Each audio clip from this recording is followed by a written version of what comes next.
What up, folks? Once again, it is indeed your boy Tim, the handsome liberal.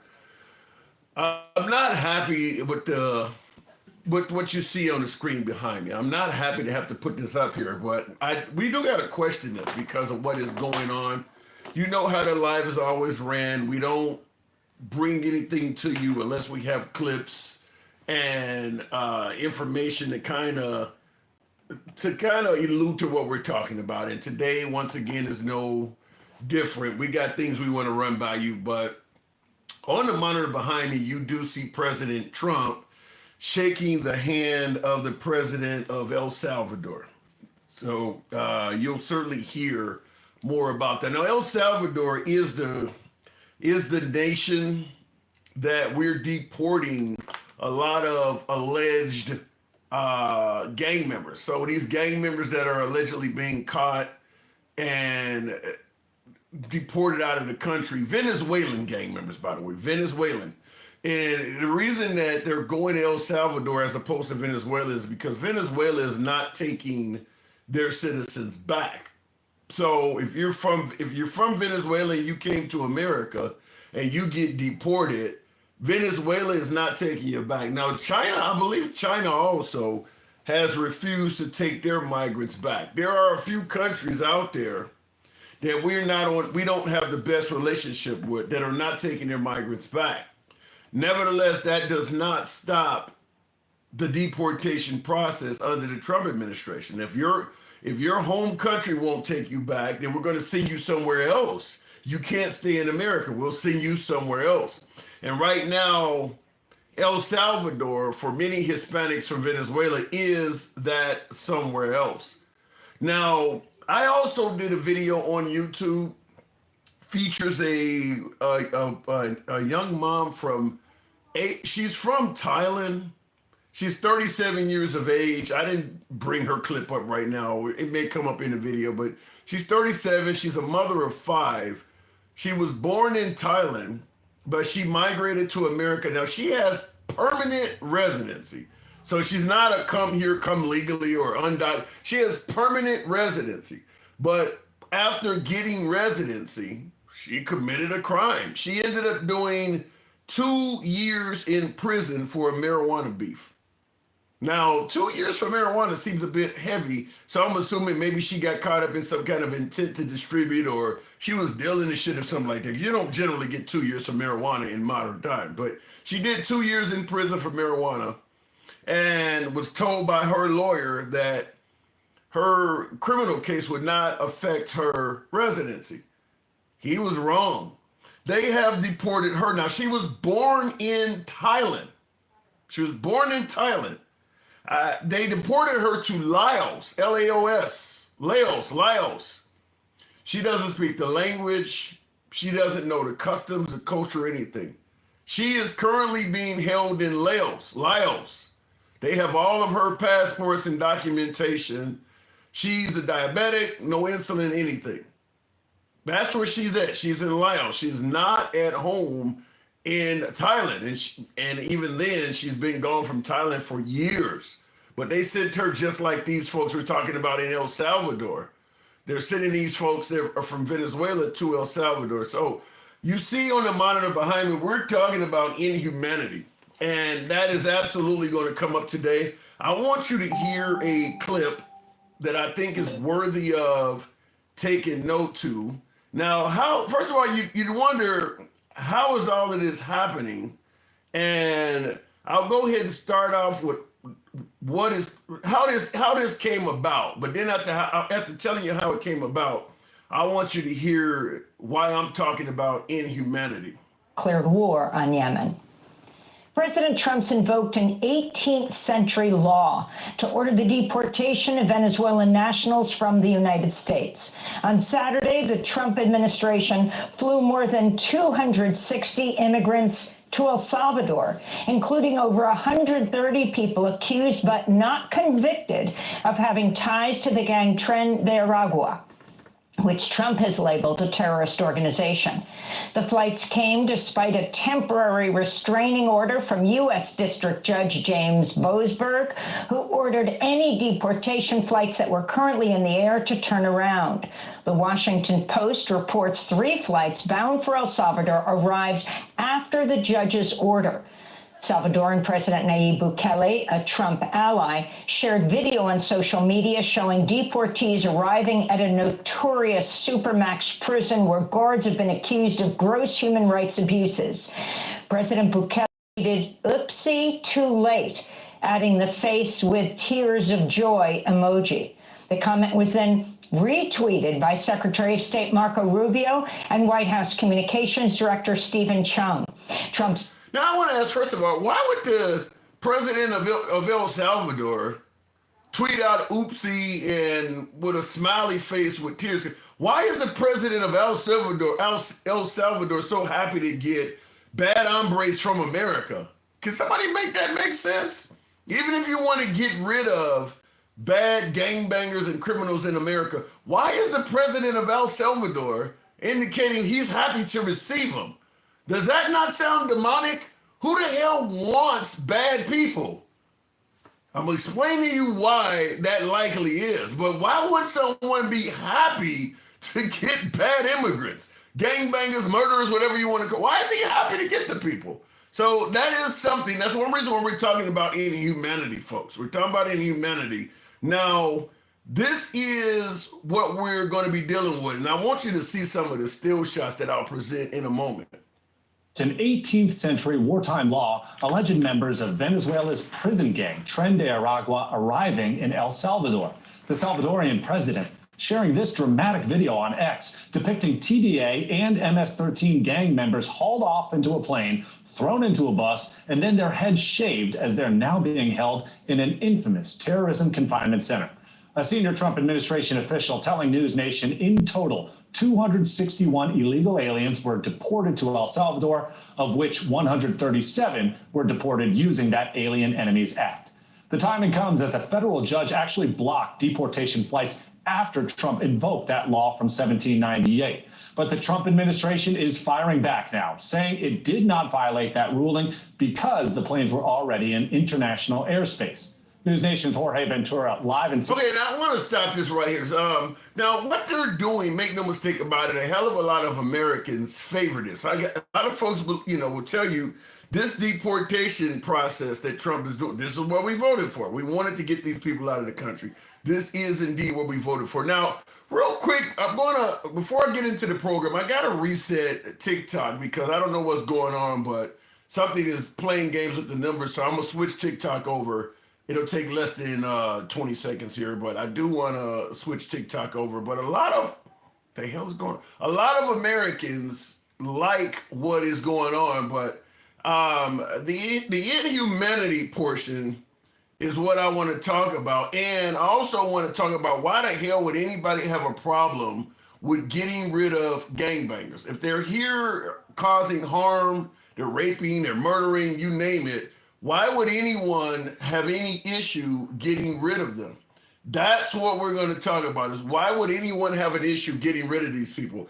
Well, first of all, you heard from both videos, the courts have suggested that this is being done without due process. In fact, I don't think that's even up for debate. The issue is Trump invoked the Alien Enemies Act of 1798. And this allows you to get rid of folks without due process. Why is getting rid of bad people without due process anything to complain about? If they're bad folks, if they're harming Americans, who gives a damn if they have to get out? Now, by the way, in the comments, somebody asked Instagram or Clapper. We're on Clapper tonight. We are live on Clapper. So why is this a bad thing? Let me tell you something right off the bat. Anytime a government does something without due process, you can be assured that innocent people are being caught up in it. If these are bad hombres, if they're MS-13 members and gang members, why not give them a chance and give these folks their day in court to prove that they are, that the courts can prove to us who they are, what they did, and why the hell they should be kicked out, or if the folks are saying they are not part of this, shouldn't they be able to have their day in court and tell you? Because if they don't, what's stopping you, me, or anybody else from pointing to somebody and saying he's a member of MS-13, get rid of him? He's not going to have any ability to offer a rebuttal. He's gone. You can point to anybody and say that. This is what we're talking about, is that you can literally accuse anyone of being here and being a bad hombre, and now because they do not have due process, they're gone. So that's the issue when you don't have due process. And I see in the comments, Lil Terabyte says not in America's court. They're not getting a day in court. That's the issue. They're getting picked up and deported. That's it. The arresting forces like the Border Patrol or Border Security, they're the ones that are suggesting that these folks are either in a gang or have a criminal record. They don't have the ability to get a lawyer and say, no, I'm not in a gang. Or no, I was hanging around some people and they mistook me for being in a gang. But they don't have the right to state their case. Anyone can point them out and have them shipped off. Why? Now, some folks would even counter that and say, well, you should have thought about that before you entered America illegally. You don't have any rights if you're not here legally. They're doing this to folks that got permanent residency too. They're doing this to folks who came here legally too. That is why I just stated and used the example of the girl from Thailand that is now in Laos and she doesn't speak the language or anything. They just deported her there. So it's not just being done to illegal immigrants. They're doing it to any type of immigrant, legal or illegal. If they're just simply saying you committed a crime and you have to go. You don't get to defend yourself in court, even if you got permanent residency, no matter how long you've been here. Now, I think some of you folks may be aware of the guy that was protesting on behalf of the Palestinians, Hamas, Columbia University that's getting deported. A lot of people favor that as well. He's not getting a day in court either. He's not getting a day in court either. Now, the difference in his case is you did see him on video doing a lot of the things they alleged on him. So it's a little bit more believable when they say this guy was promoting terror or whatever, because he's on video with his speeches. We can argue about the First Amendment still as well, but remember, if they don't get due process, they damn sure ain't gonna get First Amendment rights. So the question we're gonna be asking on the show today is this. If a person is in this country as an immigrant, legally or illegally, should they have rights? Period. Should they have, until you become a citizen, should you exist with zero constitutional protections? That's what we're asking. Because like I stated, we're talking about people who had permanent residency getting kicked out without due process. So until you become a citizen, should you exist in America with zero constitutional rights? No freedom of speech, no Second Amendment rights, no ability to resist unwarranted searches and seizures. So that means the police can pull you over anytime they want, go through your car, go through all of your stuff. Do you believe that should be the condition for anybody that's in this country as an immigrant that do not currently have citizenship? You have no rights at all. If for some reason the police mistreat you, good luck reporting it. You didn't have any rights. You don't have a right to suggest that somebody tried to harm you. You have no rights at all. So the police are not going to be held accountable. You don't have any rights. So I'm asking that question. And I see a lot of folks actually do suggest that immigrants not have any rights. Now, what I also want to point out in addition to this, because I want to put up some still shots. You seen what was on the monitor behind me. This is the way they look in the prison they've been sent to in El Salvador. Now, these are human beings. I'm gonna see if I can zoom in on them. You see how close they have them sitting? You see their legs down at the bottom there on the monitor behind me. So that the minute they bring you in, as you heard the man say, they shave your head, and for the most part, they put you into submission. This has got to be well over 1,000 people in this photo, easily over 1,000 people. Now, that's the people we deported are going to this prison. As I stated, because the people we deported did not have due process, you can be certain that some innocent people are in this prison now. Or maybe somebody who does want to join a gang, put a tattoo on their body, but they haven't committed any crimes yet or something like that. We got a lot of gang members in America. Do you believe that if you join a gang, you should automatically be submitted to this? We're not talking a rapist or murder. We're just talking about somebody who's part of a gang. Remember the Crips, the Bloods, the Mafia? They're all violent outfits in America as well. Do you believe that simply being a part of a violent outfit should automatically submit you to this type of treatment before you've maybe committed a violent act? Just assume because you're part of that group, you deserve to be treated like a murderer. So I want you to also, in addition to this photo, this is, I don't know if you can really see this on my monitor very well. I'll see if I can tilt this one up as well. This is the conditions on the inside. I'll zoom in on this. Once again, these are people. You see how cramped they are in this room. Now, that's the bottom. This is like 3 levels high. There are people all over to the side and everything. They're all cramped in this one room. So that's their sleeping conditions. And this last photo looks like the inside of a cell. Now, they don't get mattresses or anything. They sleep on steel mattresses or anything. So one of the things I will point out, the reason why I'm talking about inhumanity is, do you think that these folks would be a functioning member of society once they are let out after going through this? Once you treat them to this level, do you think they would ever come out being a functioning member of society? Now, like I said, if they're all murderers and they're never going to get out, we can certainly have that conversation. But we know all of these people are not murderers. We know they're not all murderers. A lot of these folks, maybe petty criminals, maybe bank robbers, maybe, carjackers, they're not going to spend their entire life in prison. They haven't committed a crime that is worthy of a life sentence. What do you think they're going to be like when they get out?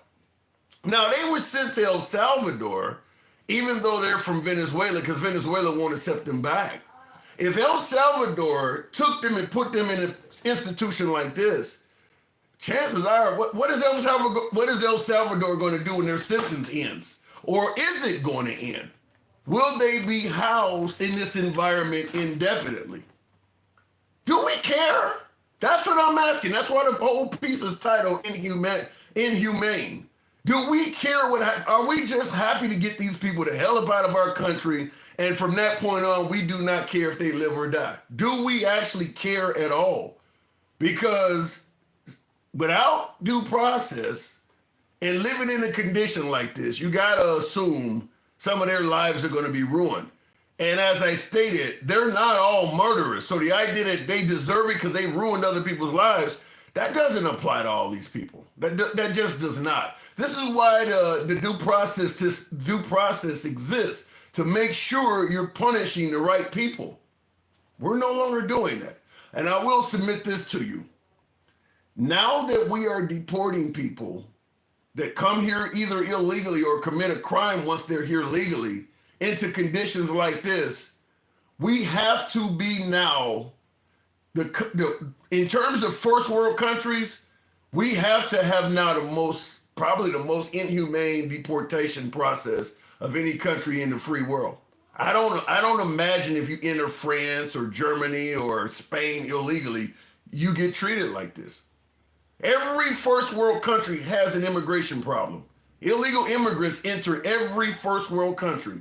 The UK has an illegal immigration problem. Norway has an illegal immigration problem. Australia, I lived there when they had it. None of those countries treat illegal immigrants at this point as harsh as we do. So we are on the bottom. This is more in line with North Korea, maybe Russia, some of those countries. We are now on the bottom of that. Now in the comments, I see right off the bat, Jeremy says, so what? So you don't care if innocent people? What if somebody innocent is going to this? Does that matter? Simply because they're Hispanic? Simply because they didn't have citizenship? Because as I stated, some of these immigrants came to America the right way, but they were sent to El Salvador, and because they don't have due process, they don't get a chance to state their case. Do we care? So I'm going to talk about that. Certainly, I want to hear your opinion on it because a lot of Americans are saying what Trump is doing in regards to this, that's what we voted for. We voted for a president that was going to treat immigrants in that manner. So I do want to hear from you folks. Also, we got more than one topic. You know how the program runs. This one here, this is, well, hell, I think all of these are going to fall into this category of Trump seeing how far he can push the law. But this one here is really, really unusually, I don't know what to say. But like I said, going with the Alien Enemies Act that got those folks deported, a law that goes back to 1798. Now, the only time that law has been used is to commit acts of inhumanity. Remember the Japanese being put in concentration camps? That's the last time that law was used. Now Trump is using it with those deportees. So that law has a really dark past. Trump brought it up. So we'll talk about that. Here is a clip of something else where I believe Trump is pushing the law, but I want to hear from you because this is a doozy. Sure, Caitlin. I have two questions for you. One on the flights, but first on the president's post overnight, saying that the pardons that were issued by President Biden preemptively to members of the January 6th committee, that they're now null and void. Have attorneys here at the White House told President Trump that he has the legal authority to undo a pardon simply because it was signed by auto pen, as he said?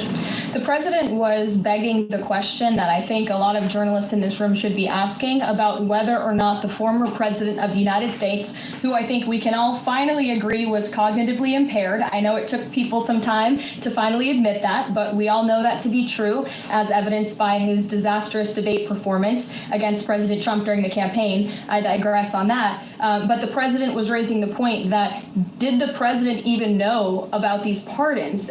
Was his legal signature used without his consent or knowledge? And that's not just the president or me raising those questions, Caitlin. According to the New York Post, there are Biden officials from the previous White House who raised those questions and wondered if the president was even consulted about his legally binding signature being signed onto documents. And so I think it's a question that everybody in this room should be looking into, because certainly that would propose perhaps criminal or illegal behavior if staff members were signing the President of the United States autograph without. Now, wait a minute. I'm not going to deny that Biden sometimes come across like he's out of his mind, but he's not that fucking gone that you could sign a pardon in his name that he never intended to be signed and get away with that. DJ Julio, good to see you again, Julio. Thank you. Certainly for your support. Appreciate that, DJ Julio.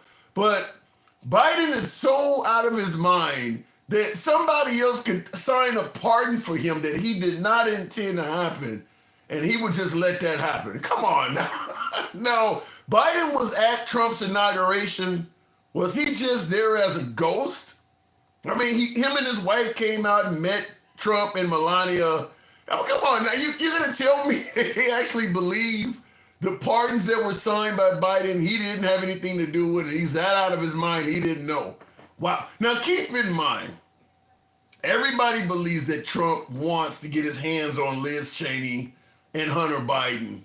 And that is why he's trying to have Biden's pardons overturned. It ain't got nothing to do with he's concerned with whether somebody illegally signed Biden's pardon. No, you want those pardons. Because if all of a sudden, let's just be real, if all of a sudden the courts were to rule that Biden was out of his mind and disqualify those pardons, you already know what the next step from the Trump administration is going to be. It's going to be to go after them people. He's not concerned with whether the pardons were legit, to make sure nobody did not abuse Biden. No, he wants to go after those people, so he's trying to have the pardons disqualified. Biden was there at the inauguration, met him in person. If he was out of his mind, it would have came up then, and it didn't come up. So, yeah, I'm not saying that Biden's 100%. We see what happened in the June 27 debate, but he intended to pardon him. And it's probably going to be in Biden's best interest to come forward real quick and release a fucking statement and sound a little bit cognitive and indicate, yes, I intended to pardon those people, now that Trump is trying to take away the pardon so he can throw them in jail. So that is another one. And last but not least, when we talk about going after Liz Cheney and certainly Trump, we all knew Trump had an enemies list. obviously Trump, for his own best interest to get reelected, they had to deny that. They had to deny that if they got elected, they would use the justice system to go after people. That sounded a lot better when they were accusing Biden of weaponizing the justice system. However, in addition to the pardons I just played you, showing that Trump probably has an interest in going after his enemies, this one is breaking news that just came out maybe an hour or two ago. Now from Fox America's Mike Page, thanks again for joining us. We bring you some breaking news that President Trump just put out moments ago, ending the Secret Service protection for Hunter Biden immediately, and also others in the Biden family. So let's show you this Truth Social from just moments ago. President Trump saying Hunter Biden has had Secret Service protection for an extended period of time, all paid for by the United States taxpayer. There are as many as 18 people on this detail, which is ridiculous. He is currently vacationing in all places, South Africa, where the human rights of people have been strenuously questioned. Because of this, South Africa has been taken off our list of countries receiving economic and financial assistance. Please be advised that effective immediately, Hunter Biden will no longer receive Secret Service protection. Likewise, Ashley Biden, who has 13 agents, will be taking off the list as well. So again, that's big breaking news just coming from. You know, I don't want to hear shit from this point on about Trump derangement syndrome. Trump derangement syndrome means you have blind hatred for President Trump. What the fuck is that? What the fuck is? Do you think that after 2 months, Trump has been out of office less than 2 months. You think better yet, Biden has been out of office for only 2 months. You think that once Trump is out of office, 2 months down the line, he's going to let the Secret Service remove protection for Eric and Don Jr.? Only 2 months? I guarantee you that once Trump is out of office, 2 months later, there will still be Secret Service protection for his kids. That has nothing to do with anything other than a hit job on Hunter Biden and Biden's children. That is the definition of Biden derangement syndrome. He hates dude. He hates him, period. But that wasn't even going to be the whole topic to discuss. But I did want to run that by you because that is pure blind hatred for President Biden and his kids. There's no way Trump, after he leaves office, is going to leave the country in a state where they can deny his children Secret Service protection only 2 months after he left office. That's fucking ridiculous. That's ridiculous that he would do something like that. Other than, I hate this guy so bad, I would be okay if somebody took his life. He did the same thing with Ambassador Bolton and a few other people as well, but he clearly has a hit list of people he's going after. Really, that is insane. I'd be curious to know, do the Bushes and Bush's kids and some of them have Secret Service protection, but 2 months is really quick to remove their Secret Service protection. 2 months? Wow. Anyway, looking in the comments, you guys know how the program is ran. This is a busy news day, busier than I thought it would be. Certainly from a standpoint of what looks like, at least in my opinion, just blind hatred for Biden and what looks like it's a horrible case of inhumanity. That's what we're going to go with today. So you know how the program is ran. Despite what we're talking about, we are MAGA friendly. We are MAGA. These are not MAGA friendly topics today, but we are MAGA friendly. You certainly can come on the program, correct me where you think I'm wrong, correct other guests. We don't block, ban, or censor. We go left of Bernie Sanders, so I'm having dinner with Q. We don't dictate how you should speak. Like I said, you can be critical of any damn body on the program, including yours truly. So starting out, by the way, tap the screen. Get the likes up to about 10,000. Smash that like button on YouTube. Let's get this party on it going. The people on the left just need to come more towards the center and admit to their mistakes and their misdeeds in order to have any say in the future politics whatsoever. I don't totally disagree with that. The left went too far to the left. However, you know, people were making it clear the Democrats cannot just run on Trump bad.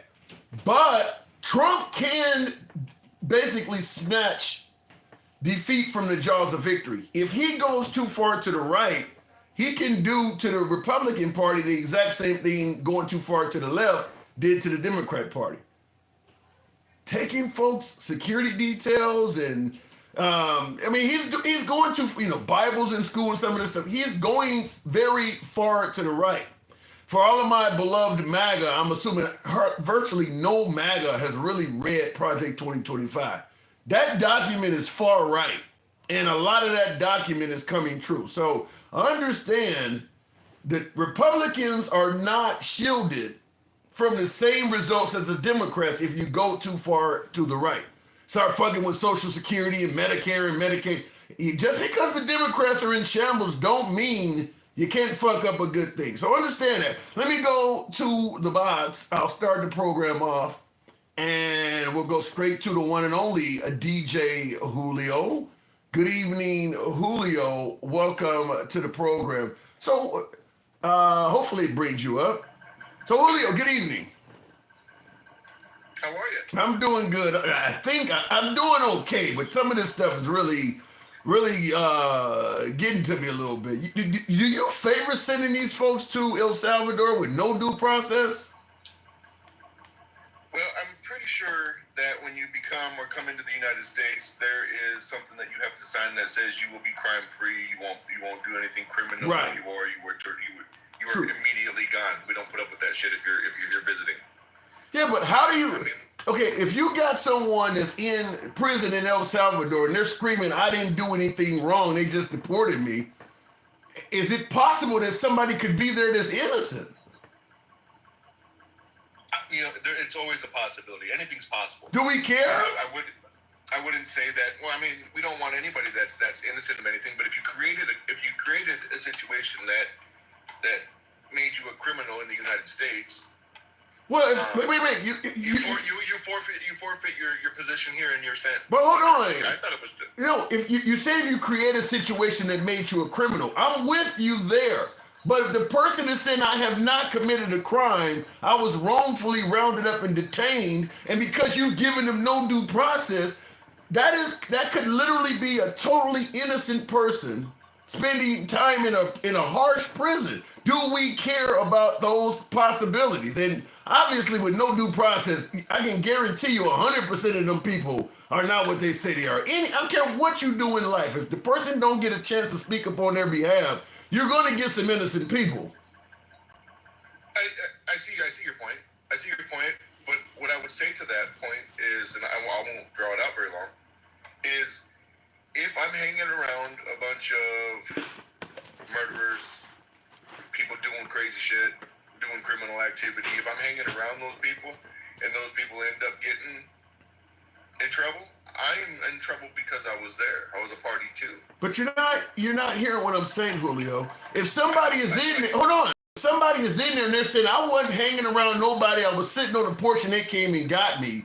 How can we prove that person is either lying or innocent if you give them no due process? Well, if they don't have papers, they're illegal, so they go to a harsh prison. Well, we try to send them back to their home of origin, don't we? So I ask you the question again. Do we care if we're sending innocent people? And by the way, they're not even all illegal. Some of these folks actually have permanent residency.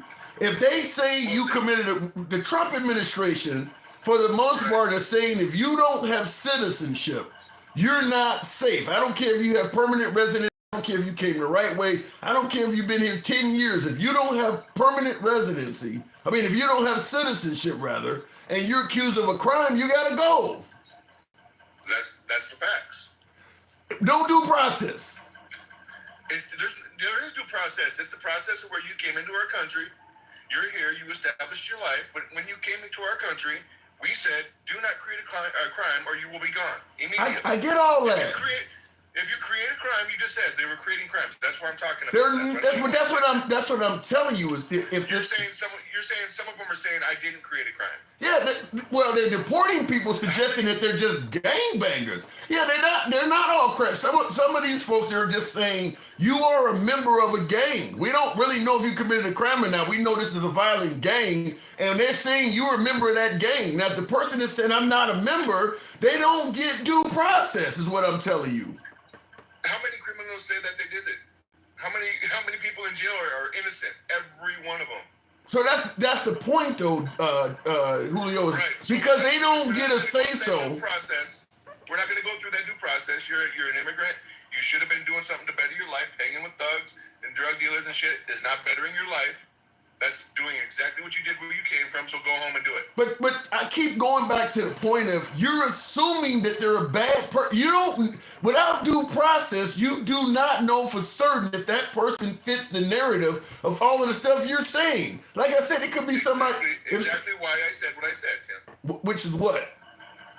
Guilty by association. You should have done better in your life. That's not bettering your life. That's not going after the American dream. You're still assuming that shit. You're still assuming that there was some. If someone says I'm sitting on my porch or I was coming home from work and I just got grabbed and rounded up, why are you automatically jumping to where they were hanging around somebody wrong or you're guilt by? Why are you automatically assuming that they're bad? They don't have due process. I've not seen any of these ICE raids. I've seen them on TV, but I've not seen them in person. I've not seen anybody picked up that wasn't supposed to be picked up. You think they're going to show you that? I, as a citizen, do not care. If you're hanging out with gangsters and you're an immigrant, go hang out with them in a different country because we don't want that here no more. We're trying to clean up our country so we can be the strongest, so that we can be the smartest, so that we can be the best country to be in. So if a person says, I was coming home from work and they just grabbed me and now I'm in El Salvador, what do you think should be done? Nothing. There's no due process for immigrants. Right. So in other words, when I ask the question, do we care? The answer is no. I said that. So we are practicing inhumanity at this point then. That's not humane. That's not inhumane. Sending a person, if you're okay with sending a person to prison that didn't do anything wrong, and you see the type of prison they're going to, what is your definition of inhumanity? Tim. Just asking the question. My point of humanity exists, but if you're here and you're hanging out with illegals, you're going back. You're going back. That ain't the example I gave you. That is not the example. Gotten pulled over. I don't think anybody's gotten pulled over on the way from work and gotten hauled off to freaking an ICE. How do you know? How do you know? Without due process, how do you know? How do you know that there has been? Because throughout history, it's happened to people that look like me and you. It's happened to lots of people in this country. We have a history of doing it. Oh, so we make assumptions on all this speculative stuff. I'm not. A DUI is a crime. A DUI is a crime. I'm just answering in the comments. A DUI is a crime. A crime is a crime. I'm not arguing with a DUI. That ain't what I'm talking about. The guy in the comments. Okay, let me ask it to you this way. I asked this to folks in the comments, but let me ask you personally.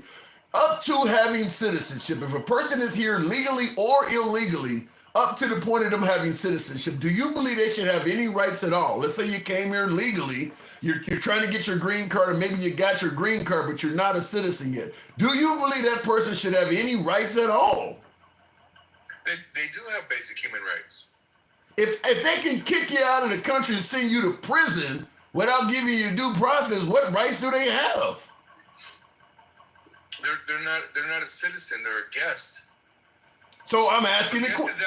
The guest is at my table, and they're not doing what I consider. You keep wait. I'm asking, but that's the point. Without due process, you can't automatically assume that everybody they grabbed is a bad person. You keep going back to them being a bad person. They don't have due process, Julio. They're not going to churches. They're not going to. How do you know? How do you know? Because they're not. You don't know that. Because our country has a history of even fucking with people in churches. Okay. I'm not going to agree with you on this, and you're not going to switch me on this one. I'm sorry. It's just, if you think it's inhumane for me to say, if you got picked up, you shouldn't have been where you were at to get picked up. That's on you. Okay. But you do believe that everyone that's in there got in that situation. They were doing something wrong or they got picked up. You believe they're all bad people. I believe that we are not going around scooping up freaking people who are contributing to society, contributing to the American dream. I do not for 1 second believe that. Okay. All right, fair enough. But I think you cleared it up in regards to also you stated that even if it is somebody like that, you don't care about them too. So it kind of is what it is on that. But you do understand what inhumane means, right? Absolutely. All right.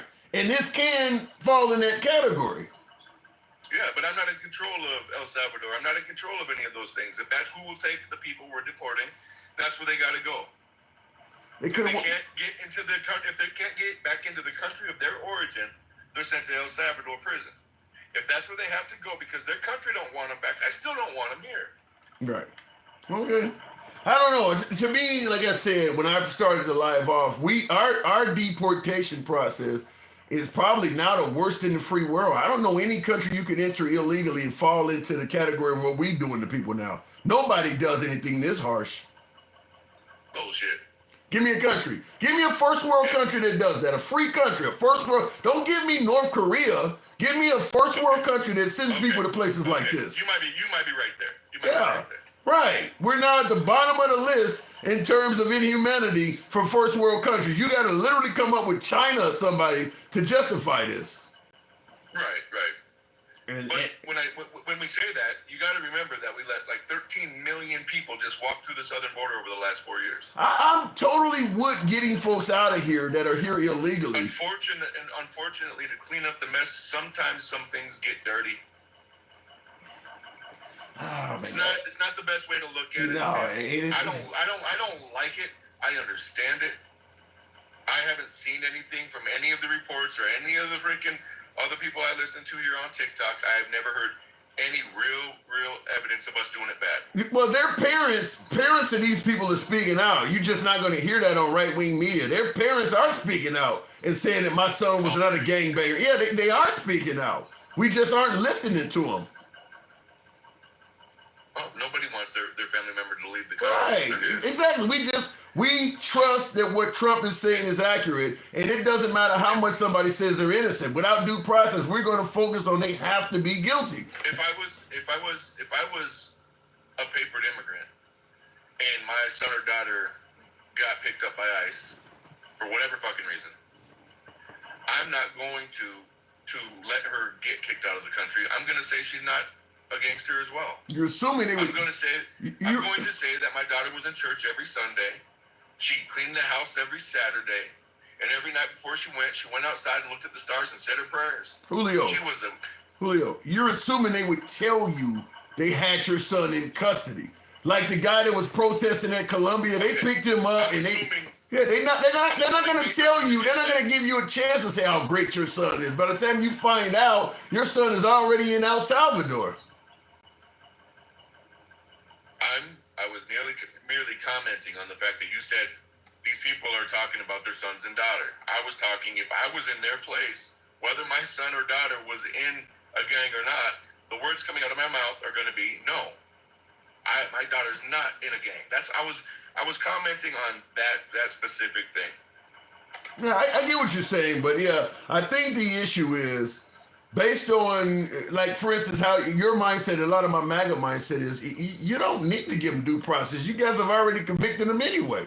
I don't think even if they got due process, they could say anything to convince you that they weren't a gang. I mean, your mind is made up. This is a bad person. Ain't shit they can say anyway.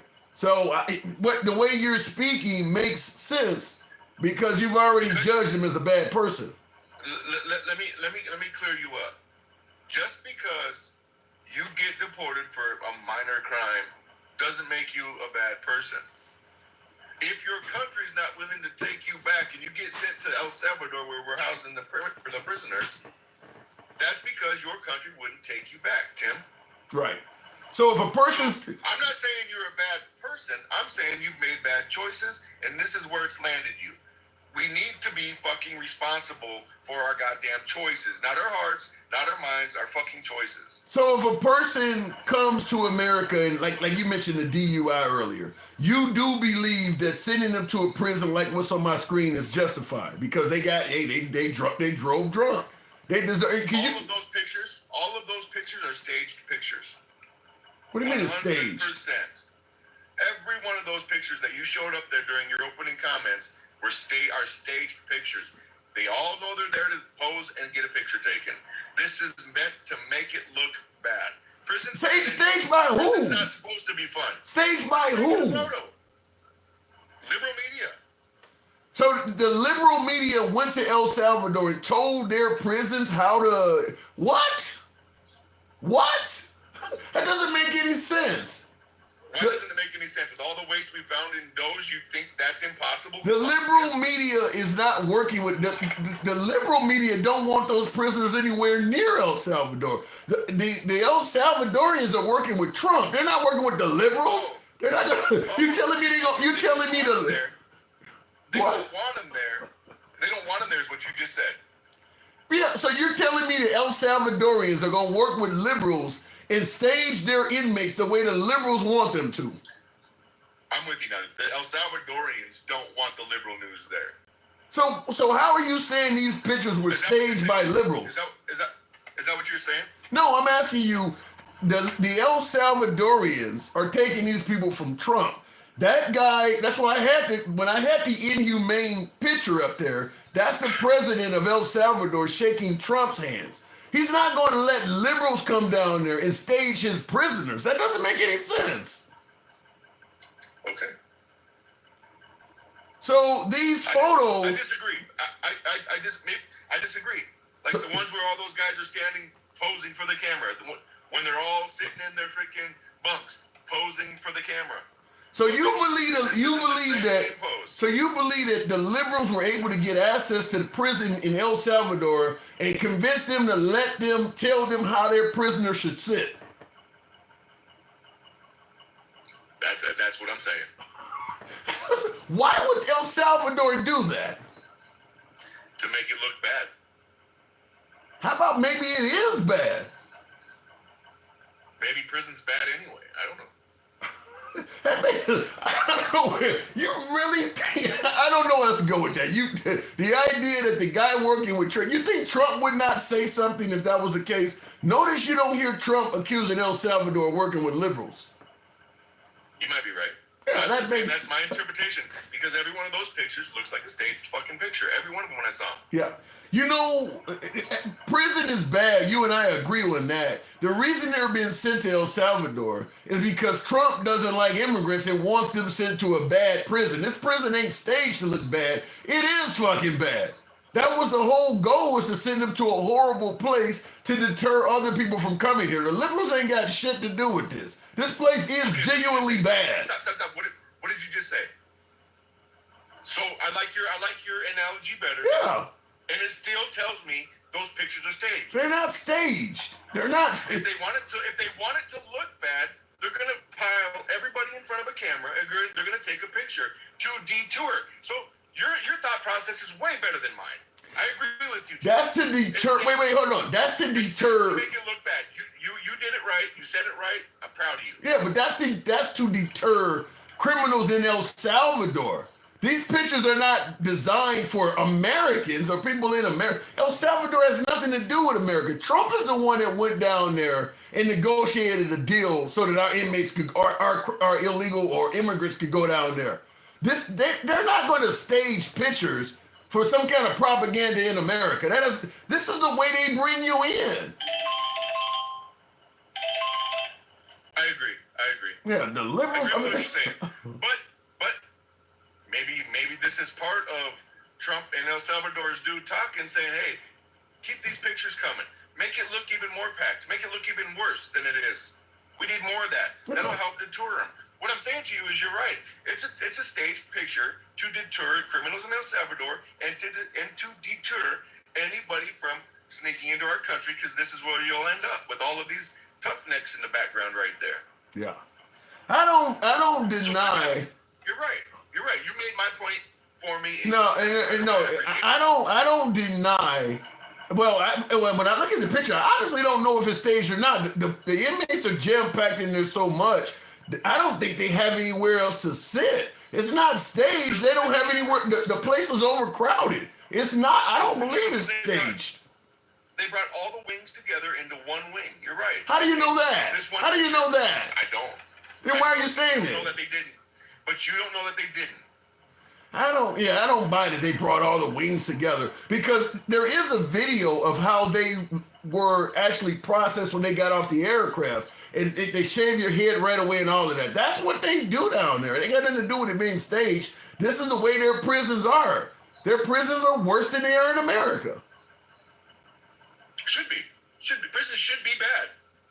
It should not be a good ride. If you go to prison, it shouldn't be comfortable. And what do you Because if it's comfortable, you're not going to worry about going back. And when they get out, because all of these folks are not rapists and murderers, what type of individual you think you're going to be releasing if you treat them like an animal like that? Depends on what they did with their time while they were in, and that goes for every. What do you think these folks that look like this are packed in like sardines are doing with their time while they're in there? What do you think they're doing? He said walking back to the other wing so that they all can have their own space. You really think this is a spacious environment? Go to the next picture.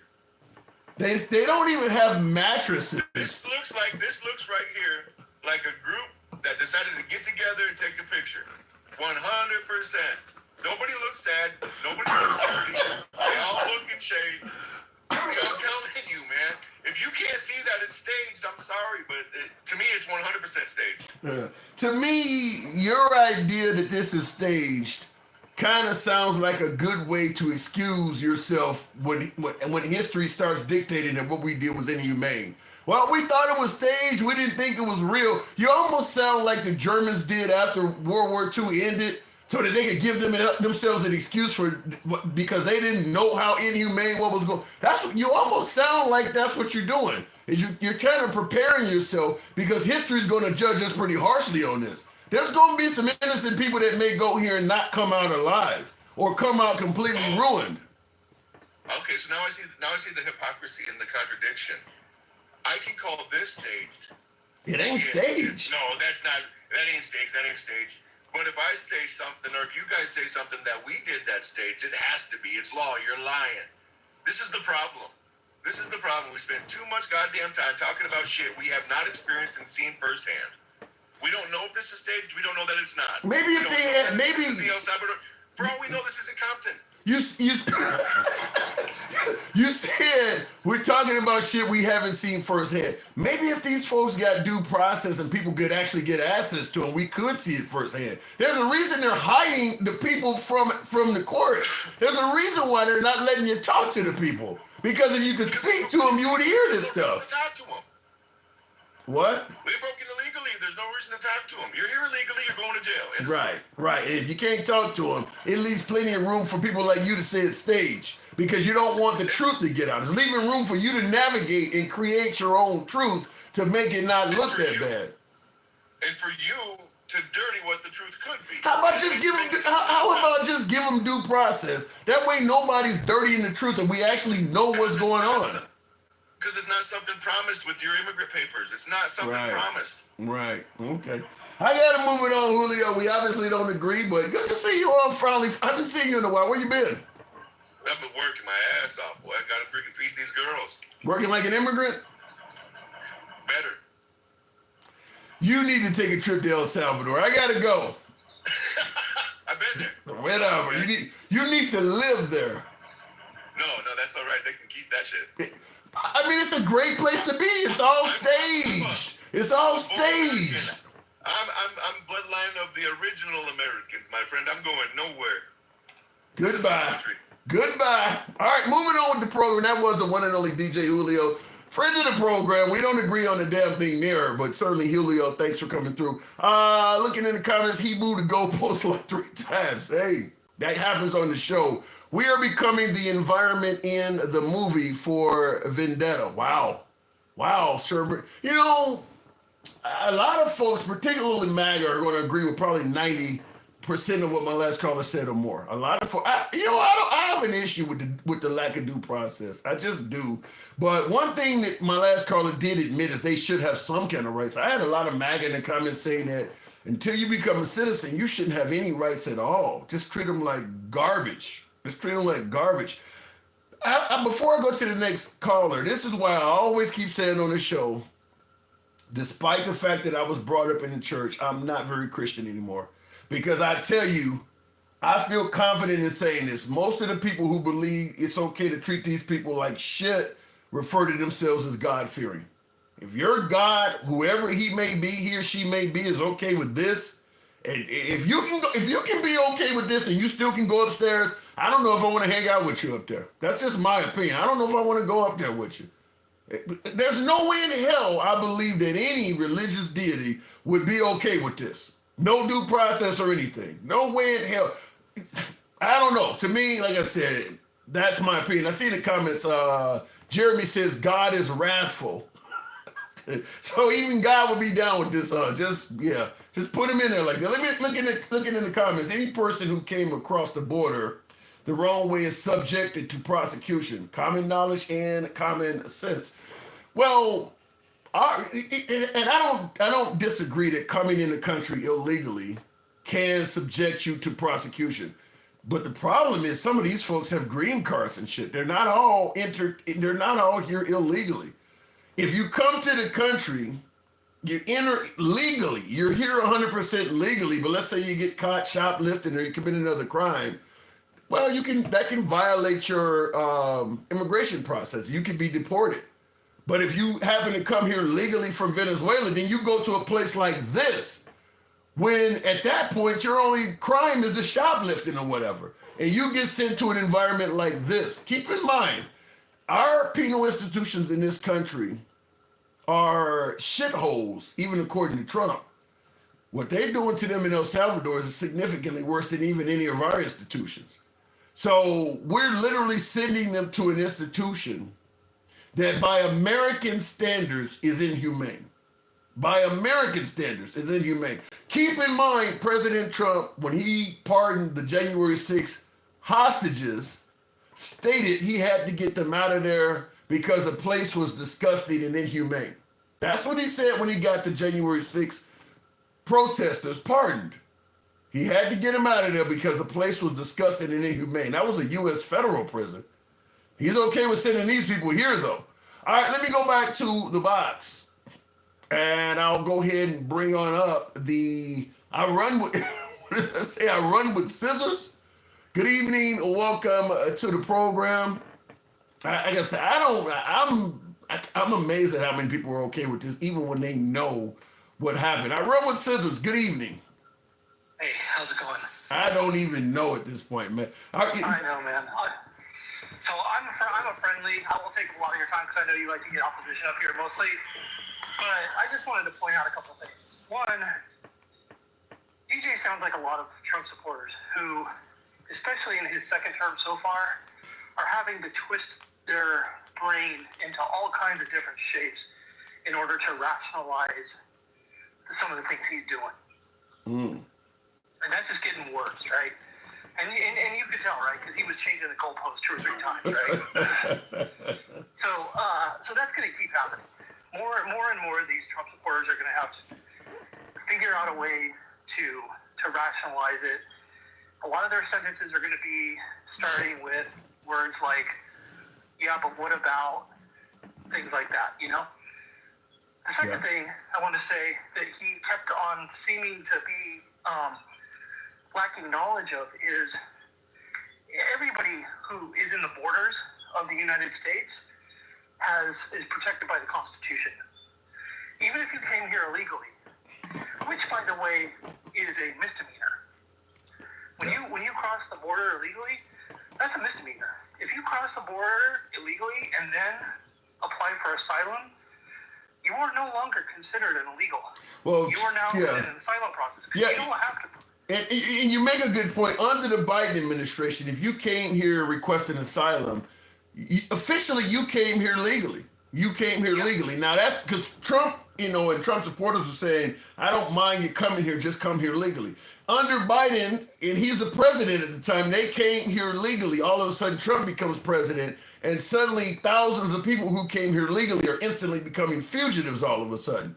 And that was the case for Trump and his supporters. They never acknowledged Biden's power as president to make that change. To them, if you came here and requested asylum, you were an illegal immigrant. Yeah, but Hanson, listen, you know, that Biden wasn't the one who started that policy that as long as you're on U.S. soil, you can clear asylum and that puts you into a legal process. That wasn't a Biden created policy. I mean, even Cuba has been using that for years. That's exactly it. That process started like decades ago, and especially under Reagan, when he was welcoming left and right Cubans escaping communism. All they had to do is swim across the water from Havana to a U.S. To the. But that was only in relations to Cubans and I think maybe Haitians. The folks coming across the southern border did not have that. The rule does not specify nationality. It doesn't say Really? if you're Cuban, then this rule applies. It's anybody coming and touching American soil and says, I'm applying for asylum.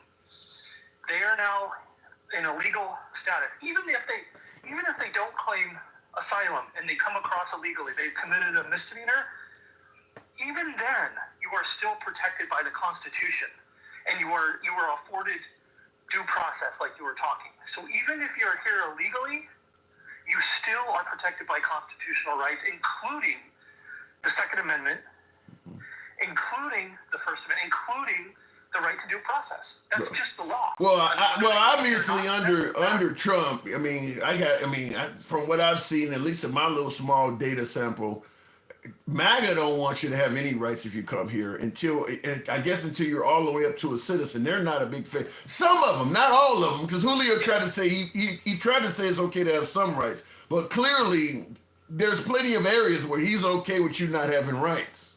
Yeah, and that's deplorable. And there's certain things that like if you can think of like a brick house and you think of American exceptionalism as a brick house, these guys just keep whittling away, pulling away brick by brick, that which has kind of created the whole mentality of American exceptionalism. And one of those things is our is that constitutional protections, right? Like you said, like the only place that like you'd have to go to like North Korea, places like that. If you enter a country illegally and they send you to a place like what's down in El Salvador, you're only going to get sent to something that bad if you enter a really like one of those dictator type countries. You're not nowhere in Western Europe, whether we're talking Germany or Denmark. If you enter any of those countries illegally, they're not going to send you to an institution like that. You got to enter, like I said, North Korea or Russia somewhere to get sent to a place like that. Right, and as far as what he was saying, as far as staged, I mean, that's just ridiculous. That is how those prisons are down there. Their president is President Bukele. He has, over the last 5 years, or 4 years, has cracked down big time on MS-13 in there, because that's where a lot of MS-13 members are from. Right. Is from the prison system in the United States, but then originally from El Salvador, and he's cracked down big time. Do they ever get out? Do they? I'm wondering, because if you can be sent to that prison just for being a member of MS-13 or having a tattoo, do they ever get out? Is that a life sentence? So I don't think it's a life sentence, but it is harsh treatment, and the way it's depicted in media, that's how it is. In fact, President Bukele creates not propaganda, but his own administration is happily admitting to that. Like, he's like, this is why I've been so successful. Look at how we treat our prisoners here. I would like and that's why I asked you to ever get out. What are you releasing if you treat somebody like that, where you literally beat them into submission? I mean, just completely inhumane, shaving their heads off, making them walk around damn near naked like that. What comes out of there? Let's say you do that to somebody for 5 or 6 years, what type of human being do you release? That's a question worth asking. To me, what I'm seeing, it makes me wonder if they let him out at all. Based on what I'm seeing, It makes me. I didn't do research on that, but I'm really curious because you're still gonna have the MS-13 tattoo. They don't take the tattoos off of you, and if you can get arrested and in prison for simply having the tattoos on you, the tattoos are permanent. So I'm wondering, do some of these folks go in simply because they were a gang member and get a life sentence? No, well, some of them get a lot. Yeah, some of them get really, really long sentences. Sometimes, and I can't speak for their judicial process, but what I have seen is President Bukele is a populist president, and he's very popular right now. He's taken El Salvador from being literally the most deadly place to live, except for Haiti, in the Western Hemisphere, and turned it into a place that is now safe to live in. It's because he has basically this totalitarian kind of.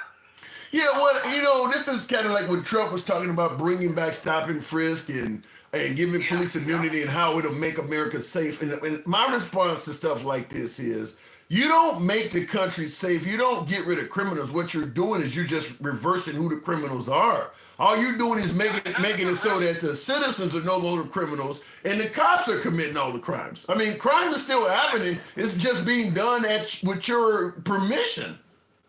Yeah, and I'm not rationalizing or making excuses for his methods. I'm just saying, and because, first of all, the United States is not El Salvador, right? Like, we weren't in the same place from, like, a societal and crime-ridden kind of place that El Salvador was in. I mean, El Salvador was, like, a horrible place to be. Mm-hmm. And he's really changed it around. I would recommend you do some research on it. Some of the things he's done there, a lot of people really like.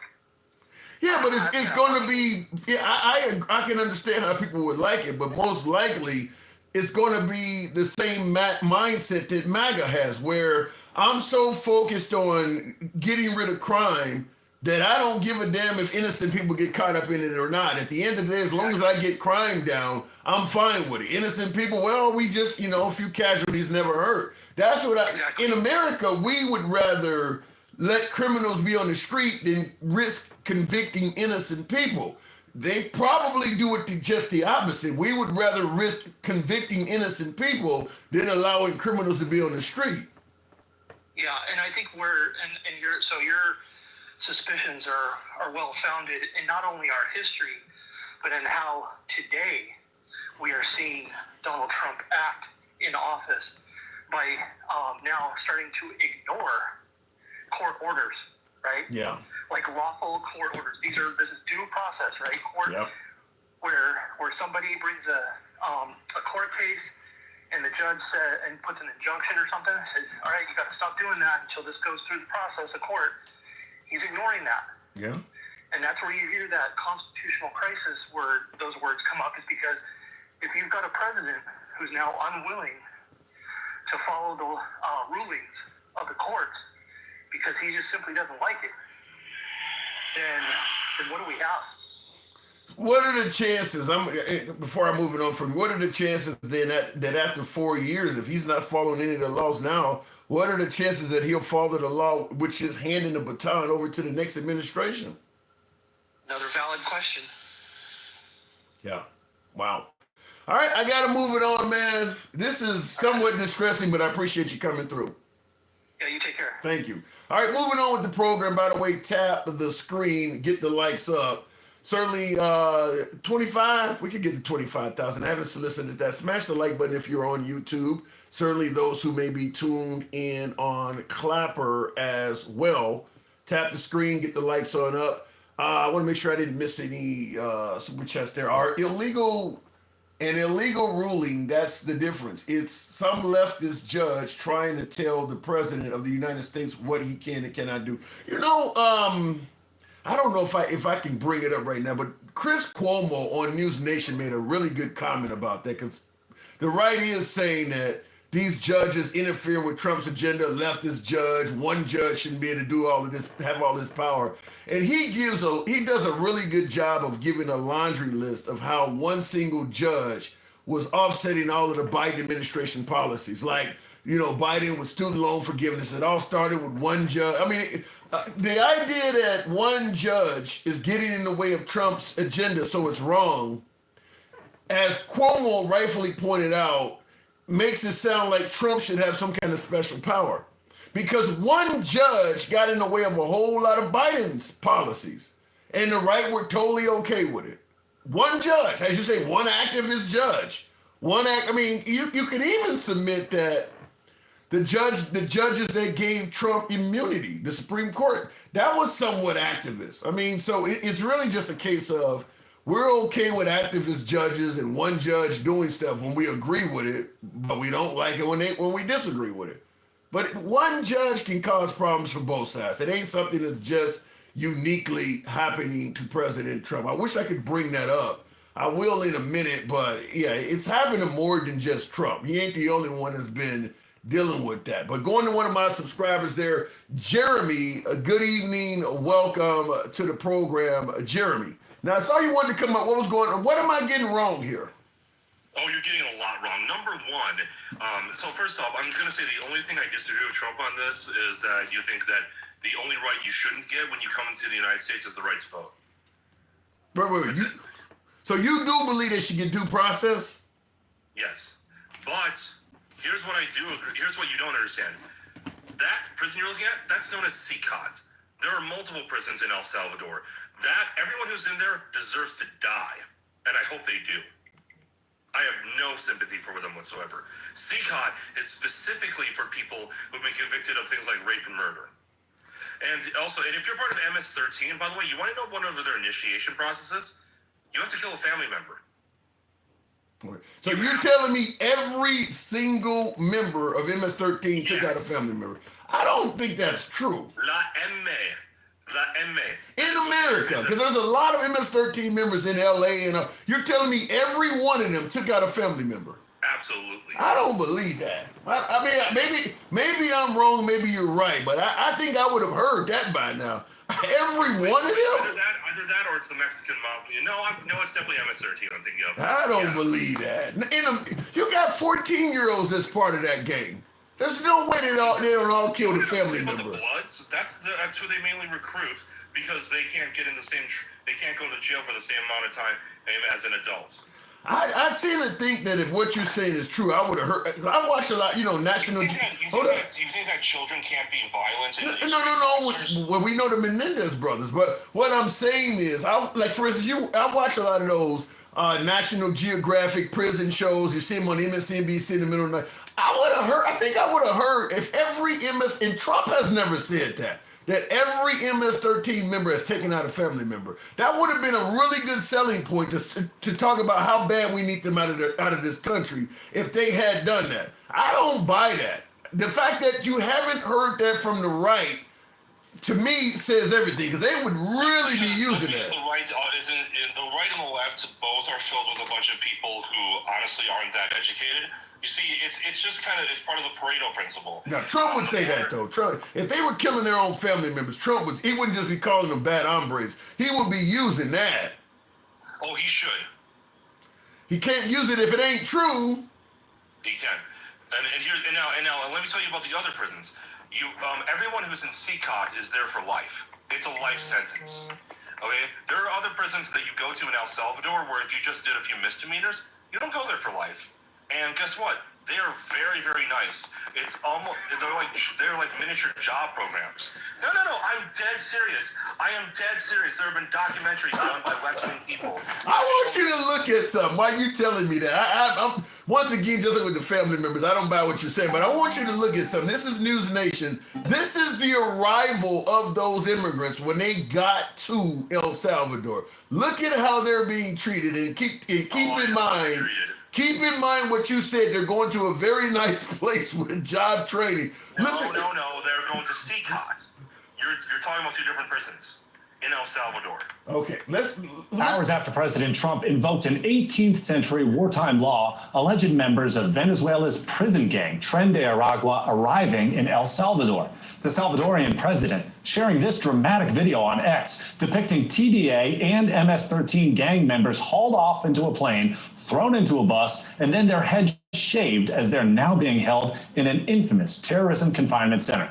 A senior Trump administration official telling News Nation in total, 261 illegal aliens were deported to El Salvador, of which 137 were deported using that Alien Enemies Act.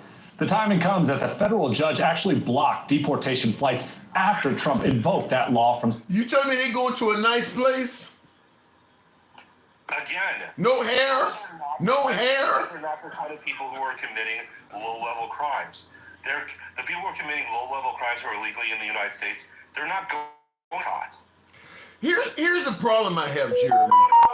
Look it up. Jeremy, Look it up. Jeremy. There are multiple prisons that have different levels for different types of crimes. Jeremy, with no due process, as far as I'm concerned, there's not much you can look up. They don't get due process, so they're not sentenced to a prison. There's no guarantee that they're going to get, let's say they only commit a low-level crime in this nice prison you're saying actually exists. How do you know that when they get there, somebody might not just hate them and send them to a maximum prison? They have no rights, no due process. You can't guarantee anything because we're treating them like they have no rights at all.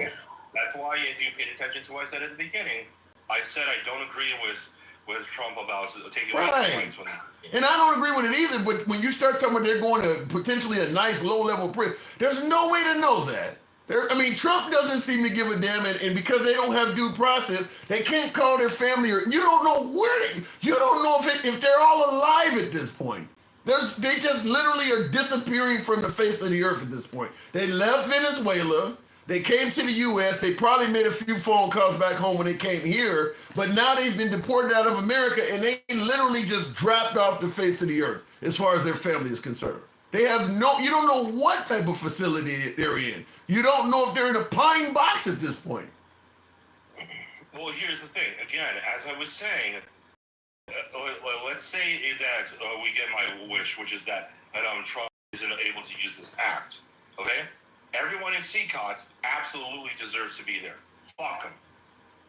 Well, the people we're sending... Let me tell you why.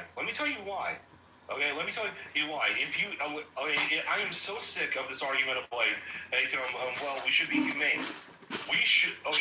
What is humane about not punishing people? What is humane about letting someone be victimized and not asking for justice for the victim?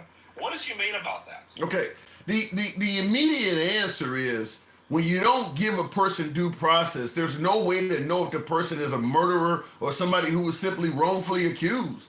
When you say they're in CCOT, all of the people we sent all of the people that we're sending that's going to this prison with all these murderers, none of them got due process. So it's very possible some of them folks should have been accused of shit they didn't do. So when you say what's wrong with punishing people, what's wrong with actually convicting them first? Again, but we don't disagree on that. Trump administration does. I know, but that's the thing. I'm allowed to disagree with the person I voted for. Right. Okay. So you do think what he's doing is wrong then? I think what he's doing is 90% right, but then there's that 10% that is very, very, very wrong. What does that mean? And that 10% is the taking away of due process. And you think you can treat me 90% right without due process rights? I mean, to me, that should be the 90% right there. Taking away my due process can literally mean the difference between life or death. Because you're sending me to a facility like this that either I may lose my life in it or I may lose my damn mind for the way they treat me for the next several years. You won't lose your life, okay? Trust me. How do you know all of this? Oh, okay. There are documentaries that you can look up on YouTube where people who are very, very neutral and sometimes to the left actually do it. Type in CECOT.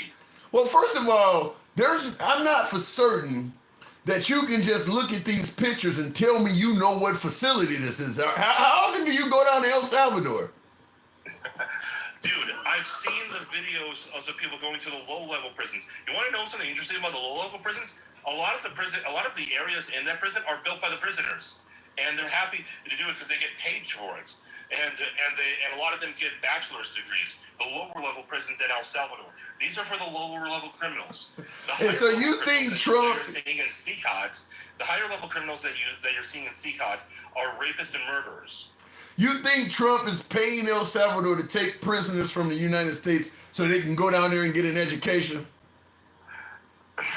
He's just paying them to get there. Once they're in El Salvador, it's in El Salvador's hands. Yeah. No, seriously. Type in CECOT. CECOT. One word. You make it sound like, and what am I looking for here? Oh yeah. Oh well, yeah. You probably want to see it on YouTube. Yeah. What am I looking for though? This is the max. This is the supermax prison that we're talking Okay, well, about. give me the name of the one that's not a supermax, the good one you're talking about that they're going to. Fuck, I forgot the name. Fuck. That's right. I want to know about the one where they're coming out with bachelor degrees and shit. Give me that one. Okay, there's two documentaries done about each prison by the same guy. I forgot his name. If you just type in CECOT. Because I think everybody is going to CECOT. You're telling me there's another one out there. I want to know the name of that. Everybody's going to CECOT. I don't care if you robbed an old lady or you took her back to potato chips. I think they're all going to CECOT.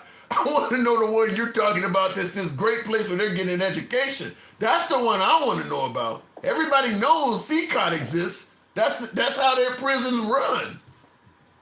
Yeah. Well, and again, sorry. It's just I wish I had written it down. I do too. I do too. Because I don't think it exists. I want to know about this good prison. I've seen it. It just the name eludes me. That's all. At this moment, okay, that's all. But like, there are like people getting bachelor's degrees. These are people like actually built whole things. They're getting like trade aids and stuff like that. And guess what? You want to know what the result is? El Salvador is now a nice place to live. I need to see that.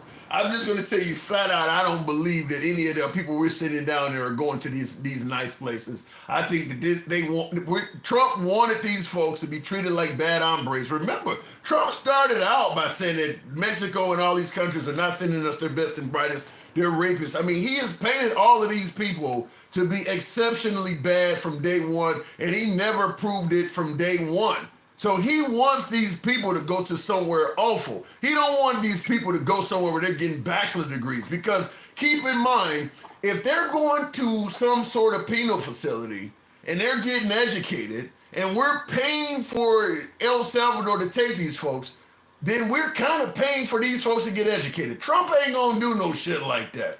He is not gonna pay for these folks to walk away with an education. I don't know if Trump likes that, but that's what's happening. That ain't what's okay. Let me know what you find out. I gotta move it on. I don't buy that for a second, but if you find it, I'll correct it. I'll concede the point. I don't expect you to find that though. I don't expect that Trump would ever be. Go ahead. But before I go, prices of goods are starting to go down. At the beginning of next month, if the prices of goods and services have gone down quite significantly, you're putting a Trump hat, my guy. That ain't gonna happen. That ain't gonna happen. I mean, no, listen, I will get Trump. If all of a sudden the economy gets much better, that's how I got my MAGA audience originally, is I was bashing Biden on the economy. I'm willing to bash the liberals if the economy sucks under the liberals, but when it sucks under Trump, I'm not going to make excuses in favor of Trump. I didn't make them in favor of Biden. Right now, the economy sucks under Trump. So all of us come up here because you've got integrity. Thank you. Appreciate that. Jeremy, I do got to go. Always welcome. Appreciate it. See you, brother. Anytime. All right, moving on with the program. By the way, tap the screen. What we can buy eggs. Again, Yahoo. I haven't heard the price of groceries dropping, but I have heard folks saying it. I watched Fox News. Judge Jeanine Pirro was on the 5, I think, Friday, talking about gas and eggs that come down in price and things like that. I'm not seeing it yet. So maybe not in my neck of the woods, but you heard my last caller said he is seeing that. So, going back to the box, they have went down, says Gerald Jimerson. Okay. Well, if they're going down, then that is a good thing. If Trump is bringing the price of goods and services down, that's a good thing. I just haven't seen it yet. So maybe I'm behind on that. Dencal, good evening. Welcome to the program. Dencal, you ever been in a really nice prison in El Salvador?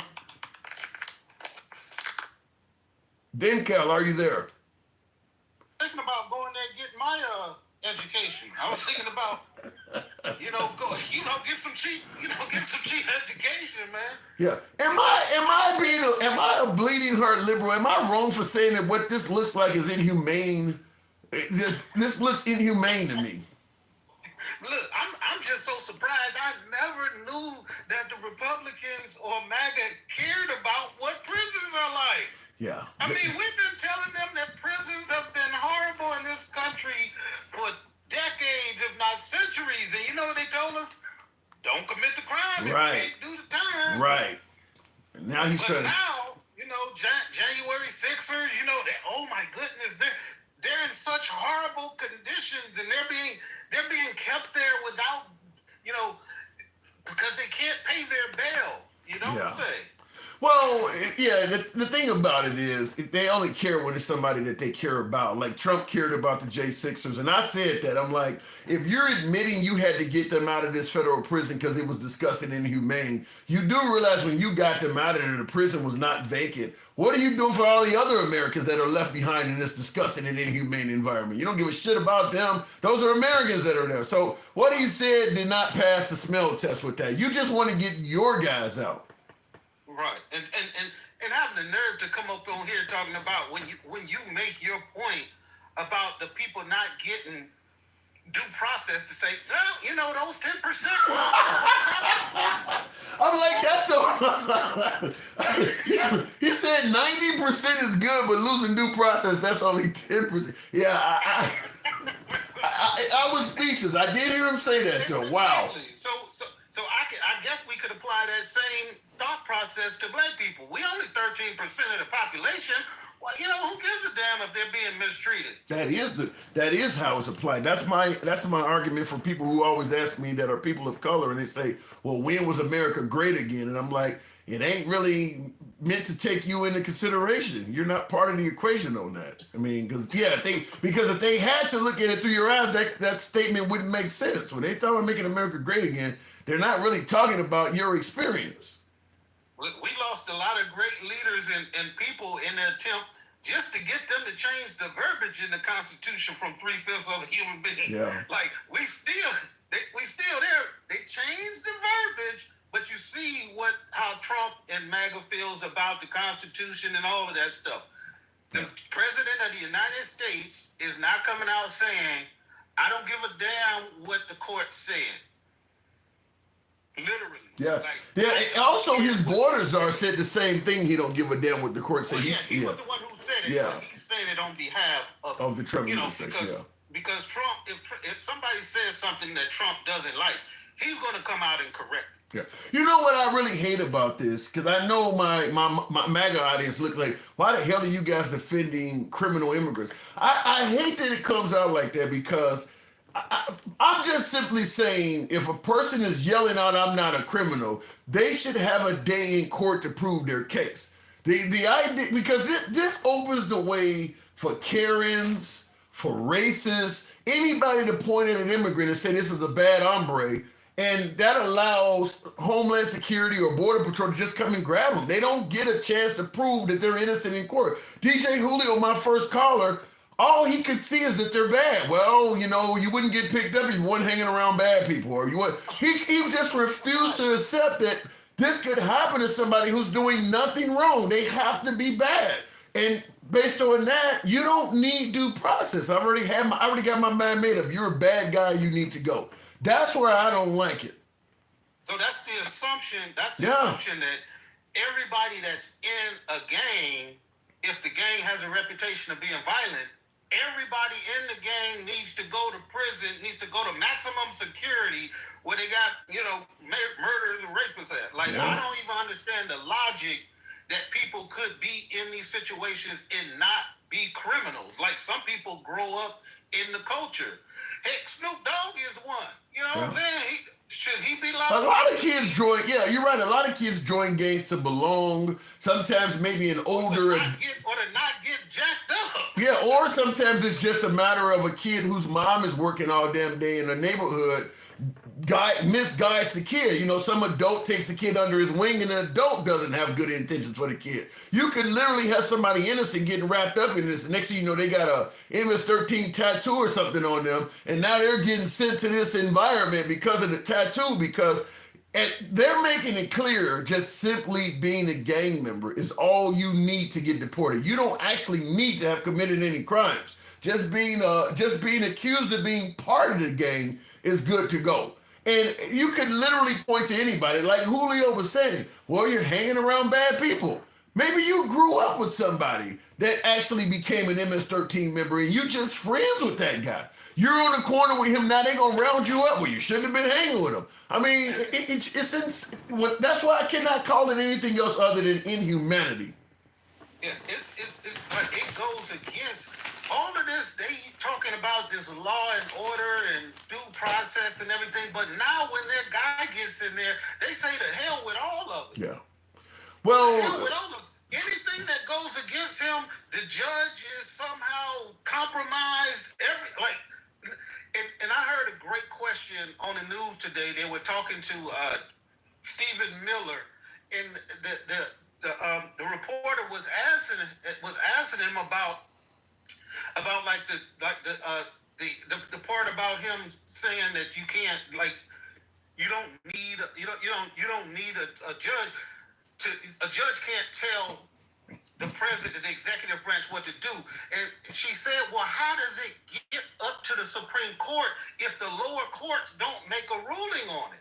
That's the only way it can work its way up. So if you're saying the lower courts can't say anything, then how does anything ever get up to the Supreme Court? Somebody has to claim that it injured them, and then a judge makes a ruling, and then somebody appeals it. That's the normal process. How are they saying that these people, nobody can rule on them except for the Supreme Court, but then the lower courts can't? I don't get it.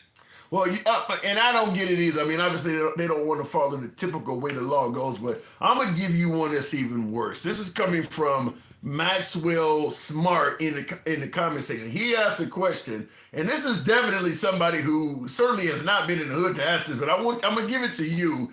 He says, who hangs on the corner with gang members?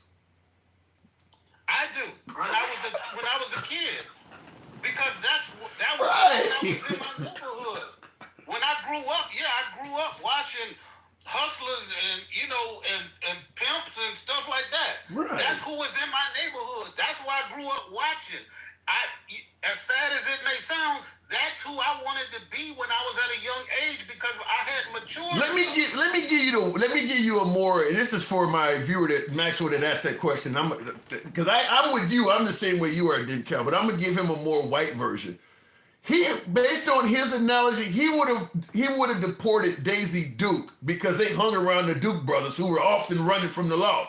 Daisy Duke is hanging around criminals, so he would deport Daisy Duke from the Dukes of Hazzard because she's hanging around bad guys. Daisy Duke was not committing any crimes in the Dukes of Hazzard. The Duke boys was doing that. They were the ones running from Boss Hogg and all of them. But because Daisy Duke hung around them, he's going to deport. This is what it sounds like. Anybody could hang around somebody that's doing something wrong. I mean, he's literally talking about guilt by association. And he can't even see his own hypocrisy because the world was created, it was framed around white supremacy where they get to make the rules. So They won't say nothing about a white supremacist group, a militia. They won't say nothing about a Klan member or nothing. Now, they was in the worst gang ever. Yeah. It's still current members that's out there wanting to start race wars. Are we calling them terrorists? Are we making it a point to say, oh, you was Italian, your heritage is Italian, so you in this country trying to start some shit, so we should ship you back to Italy. Like, they're not using the same logic when it comes to people because they only can see it from one's perspective.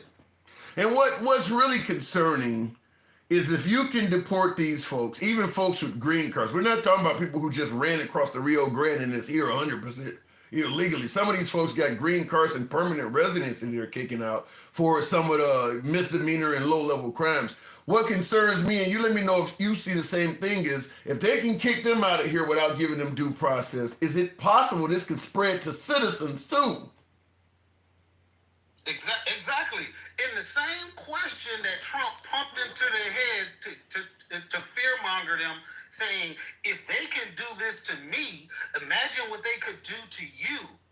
Yeah. Now that's some of the thought process that they took on, but it was only from his perspective. If somebody did something to him, that they can do it to you. Now it's him that's going to be doing it to you. It's going to be him that's going to be taking away people's Social Security. It's him who's firing 1/5 of the civil service, which happens to be retired and former veterans. It's going to be him that's going to be kicking people out of their homes because he fired them from their job and they can no longer afford. It's going to be him that's doing it to them. And all of these people running around thinking that only black people or minorities are on SNAP programs or whatever, just go look at the numbers. Yeah. It's going to be more of these people in these rural white areas that's going to be hurt than anybody else. The farmers, all of them farmers out there that was getting that grant money and that USAID money, they all sitting there with their crops looking crazy. How does this? Okay, here's because what I mean. It's the stuff you're saying is so distressing. But I mean, Trump has only been in office for less than 2 months. So is it possible to undo this? I mean, let's say for instance we keep on this trajectory. I mean, because Trump is moving 10 times the speed of sound. We're talking about in only 2 months. You're talking 4 years down the line. Is it possible to undo this? No, we can't make it 4 years. I think if we can't do something by the midterms, then we'll just be living in an autocracy and we'll just have to, I guess, accept it. Because with them doing now, which is what I said a long time ago, is that we hit the real constitutional crisis, none of them fake ones before. We hit the real one when he tells the courts to fuck off. And now we're at that point right now where we've seen him say it. We're seeing him do it, talking about, oh, it don't matter because the planes was already out of our airspace. What? Your job as a civil servant or military aircraft doesn't end when you get when you get over navigable waters. That's not how it works. When you always have to follow the American justice system or the UCMJ. Well, it sounds like one of those planes hadn't even took off yet. I mean, they were saying fuck the court so much that they actually took a plane off after getting the judge's order and was just like, well, fuck it. Once it's in the air, he can't do nothing about it at all anyway. Right. So they clearly violated that. Yeah, they made a conscious decision to say, forget the courts and what they're talking about. We gonna do what we gonna do. Well, that judge is in between a rock and a hard place now because the judge is telling them to come back and explain to them what happened, and they basically saying we just got the right to do it, and there's nothing you could do about it. And to some degree, that sounded like it's true. But before I move it on from you, I want you to hear this. You may have heard it earlier, but I want to get your take on this because you're talking about saying fuck the courts and things like that. Listen to this is obviously his spokesperson, Caroline Leavitt, whatever her name is. But I want you to hear what she had to say. This is another topic, but it's Trump challenging the system yet again. Caitlin. I have two questions for you. One on the flights, but first on the president's post overnight, saying that he is the pardons that were issued by President Biden preemptively to members of the January 6th committee, that they're now null and void. Have attorneys here at the White House told President Trump that he has the legal authority to undo a pardon simply because it was signed by auto pen, as he said? The president was begging the question that I think a lot of journalists in this room should be asking about whether or not the former president of the United States, who I think we can all finally agree was cognitively impaired. I know it took people some time to finally admit that, but we all know that to be true, as evidenced by his disastrous debate performance against President Trump during the campaign. I digress on that. But the president was raising the point that did the president even know about these pardons? Was his legal signature used without his consent or knowledge? And that's not just the president or me raising those questions, Caitlin. According to the New York Post, there are Biden officials from the previous White House who raised those questions and wondered if the president was even consulted about his legally binding signature being signed onto documents. And so I think. What do you think? They're trying to undo Biden's pardons. Sickening.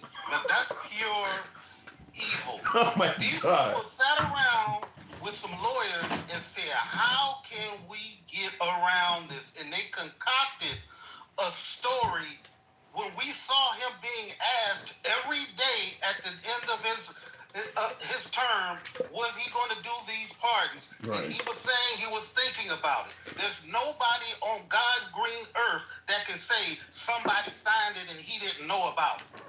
That is some bull. Yeah. Whatever. Yeah, and I seen the comments. Chris says you can't undo a pardon.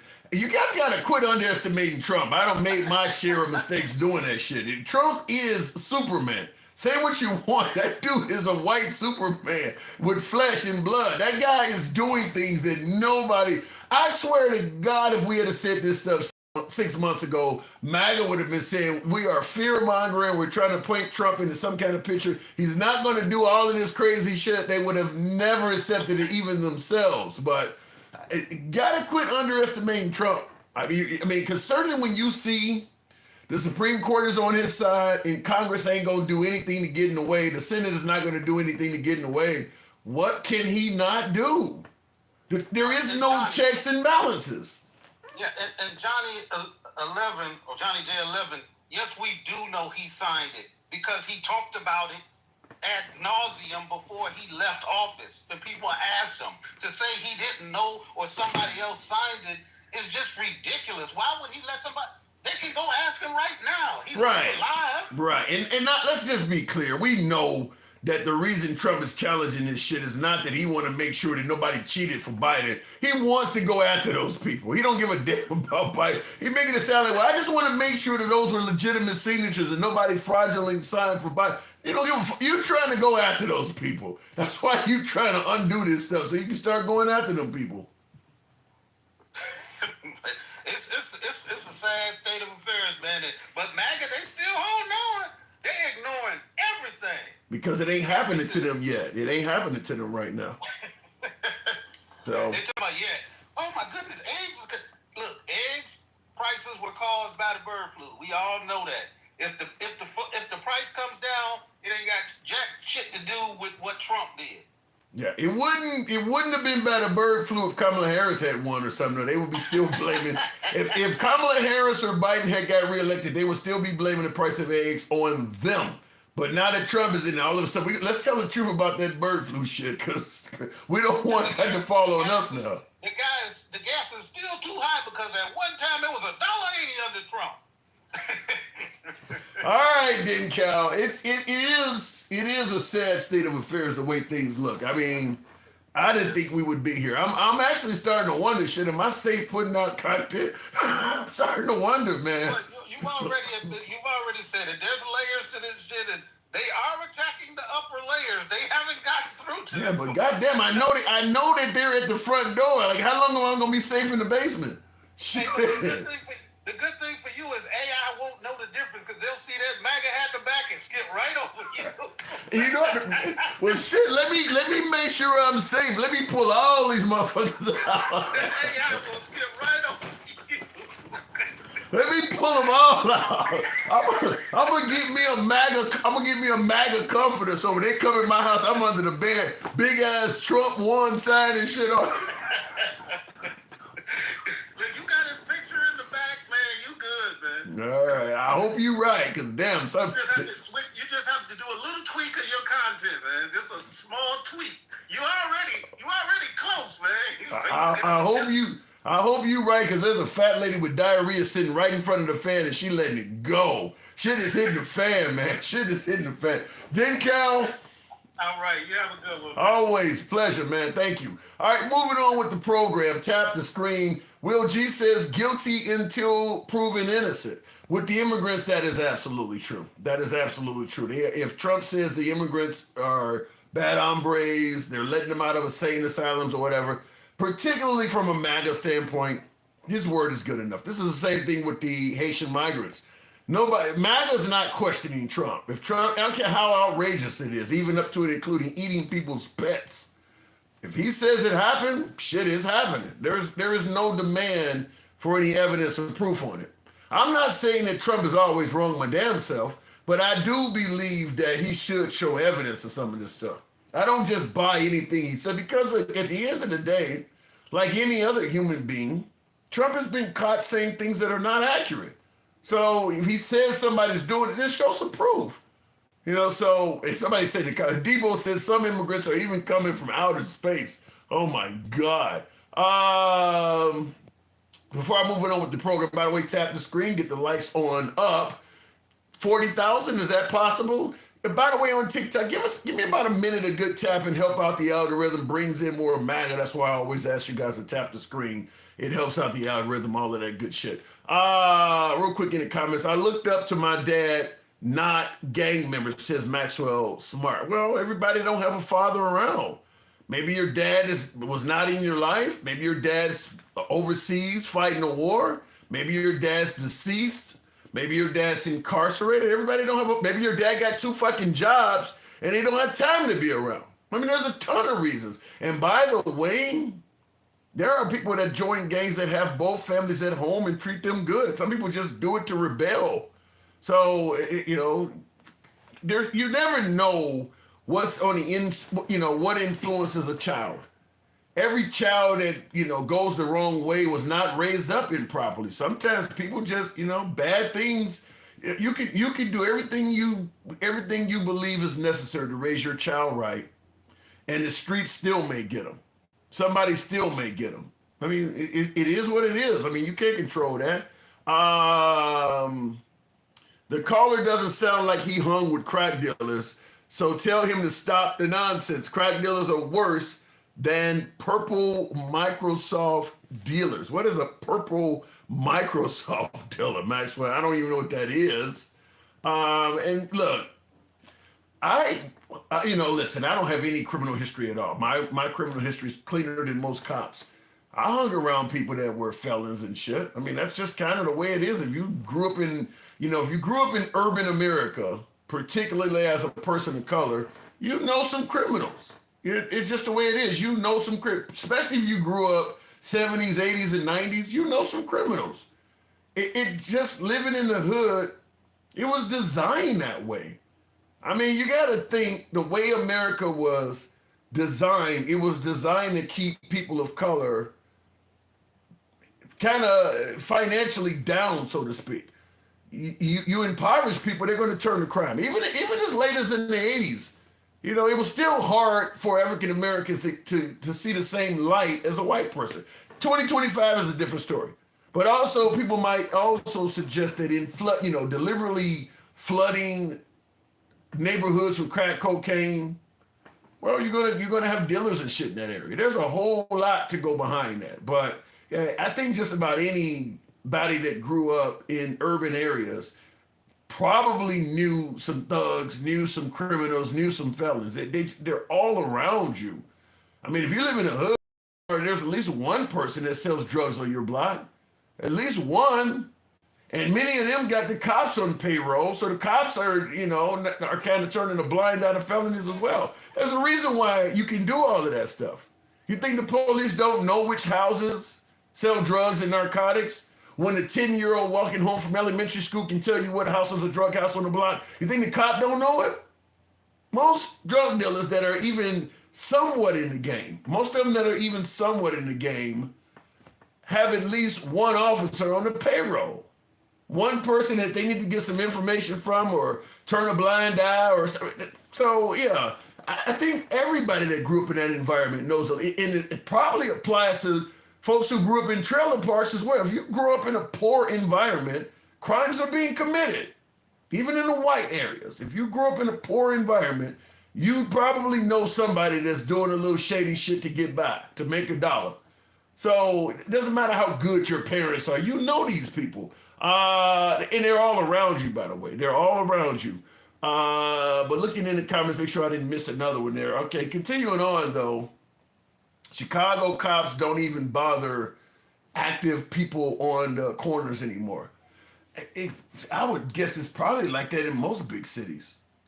By the way, standing on a corner alone is not a crime anyway. I mean, if a person is just standing on the corner and you start fucking with them, if they don't want to talk to you, I mean, you could literally make an arrest that ends up being fruit from the poisonous tree. You can't just walk up to somebody because they're standing somewhere. So some of that, I guess if they pass a loitering law or if you got a curfew or something like that, but if you're an adult and you're walking down the street, you look suspicious, it's not an excuse to fuck with you. Lots of people have gotten off because the cops have done it. You just can't start fucking with somebody because they out in the street at 2 o'clock in the morning. That's not how it works. Keep crying, Trump baby, says the walrus poacher. Crying how? You know, I spoke to MAGA and Trump supporters throughout the Biden administration. They were unhappy with every damn thing, from immigration to crime to entitlements, you name it. I never accused MAGA of crying. I mean, people, you know, it doesn't matter who's in office. There's going to be some people who don't like who the current commander-in-chief is. All of a sudden, for some reason, when you criticize Trump, you're crying or you need to lead a whole fucking country. If you don't like it, get out. Trump was saying all kinds of negative things about America when Biden was president. I didn't hear liberals telling them, well, if you don't like it, get out. Go out, you know, go somewhere else. I don't know why. Are we in an environment where Trump is so high and mighty that it should be illegal to criticize him? I mean, that really does sound like a dictator if you ask me. Will G says, what do they say about the Dukes of Hazzard? Just the good old boys. Never meaning no harm. Yeah, I've been in trouble with the law ever since the day they were born. That's part of the theme song.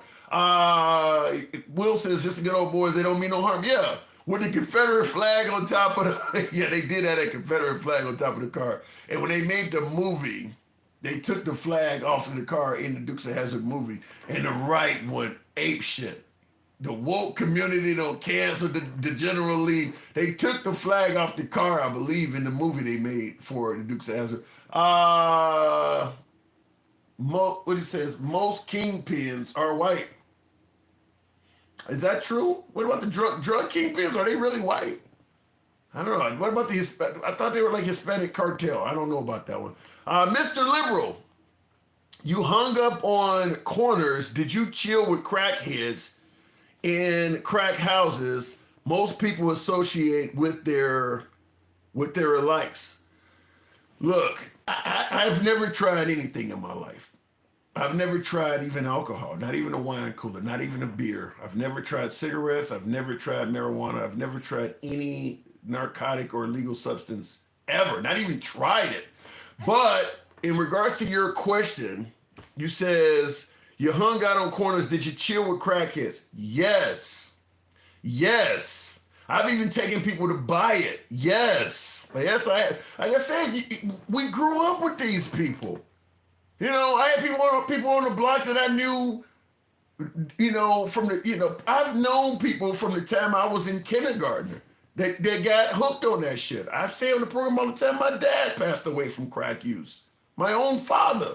So yes, he had friends and everything that were around it. Yes, I hung out with crack users. Yes. If you grew up in the city, if you grew up in the hood during that era, yes, absolutely I grew up with people in that with that shit. You stepping over the little tiny sandwich bags, the little tiny bags they put them in, all of that shit. Yes, yes. And you're talking to somebody who did not get involved in it, nothing, but it was all around you. Yes, absolutely. But you say most people associate with their own kind. The only difference is I grew up and I stayed away from it, and some of my friends grew up and they didn't. But they didn't go from being my friend to not being my friend. If they're on the block and I'm going to work and I see one of them standing around or some shit, or I'm walking, down the street, just, man, what's up, man? We may sit there and talk and chew the rag for a minute. I don't just dump them as a friend because they don't develop an addiction. So when you say people hang around people that are like them, this is a guy, man, went to kindergarten with, or went to elementary, or went to high school with. It's the same dude. He just has an addiction problem. I don't know. You just gotta, if you're not from that environment, you're going to kind of sound like you, Maxwell Smart, where you don't understand it. But that's just the way it is. And by the way, if you live in white areas, people get hooked to meth. People got hooked to opioids and different shit like that in pills. If you've known the lady next door or something like, you don't know her no more because she's hooked on pills? I mean, this is what happens. Looking in the comments, associated with my own kind, my Oxycontin dealer in college came from Detroit. He brought down a whole new crew and pushed millions of dollars of Oxycontin, wow, on University of Kentucky's campus. Yeah, like I said, these are folks I knew before we were adults. Before we were even adults, in some of these cases. It's just kind of what happens. I'm not celebrating it or I'm not speaking up highly. I'm just simply saying sometimes it's a circumstance of your environment. But continuing on, we'll go to Mike, one of my subscribers there. Good evening, Mike. Welcome to the program. Why don't people understand that? I mean, you ever heard the phrase product of your environment? Well, yeah, but hold on, Tim. I'm going to take a step back tonight because, these people, and I'm gonna just call it like I see it. I'm so sick of the DJ Julios and the Jeremys that don't have a clue about what's going on in the community that they weren't associated with, want to tell people that came from that community what's going on in that community. But they don't talk about what's going on in their community. They don't talk about the grapes that are going on in their community. They don't talk about the levels of domestic violence going on in their community. They don't talk about those things, but they want to talk about what's going on in our communities, and they don't know shit. So for them to sit here and act like it's okay to just deport people because you want to classify them and you want to demonize them, just like Trump did, doesn't make it right. So here's the thing, Jeremy, DJ Julio, or any other motherfucker that wants to talk about this. Know what's going on in your background. Know what's going on in your neighborhood. Understand that the highest percentage of assaults on children come from their communities. That the epidemics now, that there's an opioid that's in their communities. We don't own no boats. We don't own no planes. We don't have that kind of power. We're not trafficking weapons between here and Mexico and back. We're not doing those things. So they're sitting there gaslighting you, Tim. And listen, God bless you for dealing with and listening to that shit, but they need to understand something. And the Johnnies in the comments, y'all don't know shit. You guys are in a cult. You've let this pink motherfucker get you to believe that what he's doing is right. It's wrong. You don't have empathy. You don't have humanity. You don't have morals. You don't have ethics. You have none of that shit. But you get on these apps and you want to tell people about the positions they live and the conditions they live. And the bottom line is the first fucking immigrants or illegals are you motherfuckers. Damn. Yeah. What about the notion that they... Right? What about the notion when you suggest that they don't know what's wrong or whatever the case may be? What about the notion that I don't really care what Trump does because at the end of the day, I don't feel like he's going to do it to me. I'm okay with this happening as long as it don't happen to me.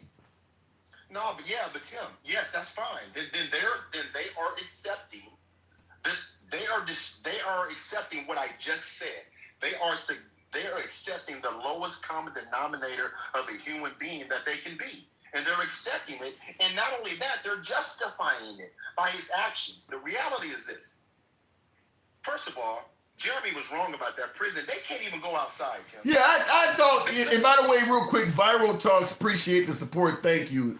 But I was thinking the same thing. I'm like, he talking about there's a nice prison where they can get an education. I was like, no way. I don't even think that the typical citizen that's in good standing with the law in El Salvador is able to easily get an education, much less somebody that's incarcerated. Exactly. And here's the thing. They can't even make it make sense. I thought Trump said they were opening up their prisons and all of those bad people were here already. I thought that's what he said. Well, he didn't say El Salvador wasn't the country. He was talking about Venezuela was opening up their prisons. But period. Well, he demonized all of them. My point is this. If that's happening, then why would the country that let them out just willingly accept them back? It makes no sense, number one. Number two, for Julio or anybody to think that everybody that is being deported has done something illegal, then let's talk about the professor that they didn't let back in the country who was teaching at Brown University. That just happened yesterday. So what are we talking about? I haven't heard that. Explain that case. I'm not aware of that one. What are you talking about? She has dual citizenship. She was coming back in the country and they didn't allow her back in. She's a professor. She's a professor at a college studying medicine here, and they didn't let her back in. What did she do wrong? What did she do wrong? She didn't do anything wrong. Here's the thing. The whiteness of it all. To think that because it doesn't impact you, that it must be credible because another white person told you it was. Yeah. By the way, one of the biggest criminals that we have is sitting in the White House. It's just funny to me, Tim. Think about what I'm about to say. Tell me I'm right or wrong. Trump and his administration, as a group, they are in proximity to rapists, essayers, pedophiles, or white Christian nationalists. All of them. All of them. Tell me. I'd have a hard time denying that. Certainly the last one. I can't really deny that. And here's the thing. Then he'll pardon one of them. And then give them a platform. He'll give them a platform to spread this shit. And then we're not supposed to recognize what we're saying. But Tim, here's the thing. You and I talked about this months ago, and you said it earlier. And the things we were saying then, they thought we were fear-mongering. Oh, you guys are just fear-mongering. And all the things that we've been talking about are happening. And they're justifying them because it doesn't affect me. DJ Julio, they're the worst of the worst because they're not even doing enough research to even figure out if it's not right. So think about that for a second. Well, but like I said, one of the benefits, I always say I give Trump credit, and people don't like when I say this, but one of the things that Trump has going for him is when it comes to MAGA, he doesn't really need to prove anything he says. They take it at face value. If he said, like I said, the Haitian migrants, is something as wild as eating dogs and cats. They didn't need any proof at all. That was good enough. It doesn't matter what he says is happening. They're letting out insane asylums and they're all coming to America. He don't need proof of that. They don't need proof of that. That's good enough. If Trump says it, that's all you need. Okay, that's fine. He says it. But then when they get offered proof, you gave DJ Julio 4 different scenarios to try to make sense of that. And he still kept coming back to his own beliefs and what he thinks. And he's okay with putting with people that could be innocent. Well, the 10% is just fine, right? Well, what's just the 10%? I don't have an answer for that. One of your kids? What if your 10% was one of your daughters? What if the 10%? Because I thought one was enough. I fucking thought they said one life was enough, Tim. Correct me if I'm wrong. I hear it all the time. I hear it all the time because I bring it up with the transgender community. Well, one is too many. I'm like, there's not a lot of biological boys playing girls sports. Well, one is too many. It makes sense when it's fitting the narrative, but if I point out police, for instance, committing violations against citizens, the one is too many thing suddenly goes away and it becomes, 99% of cops are actually good. I mean, so people are using when they want to use it. Yeah, and they do. And even in the comments, whoever the hawk was, whoever they were asking you about, you growing up around crackheads or whatever. And it's like, you know what's so funny? And that's gaslighting. They were trying to gaslight you as if their community is so funny. Yeah, like I brought up meth and I brought up pills and things like that. Every community has addicts. I don't care if it's. But they asked you about you. They didn't offer what's going on in their community.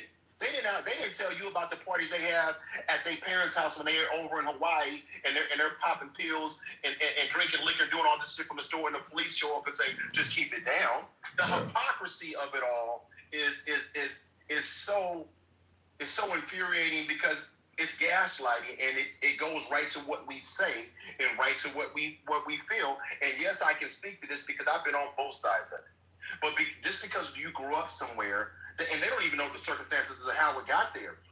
Listen, Ronald Reagan brought the most of those metric tons of sugar booger in this country. Okay, so let's really talk about how this thing started.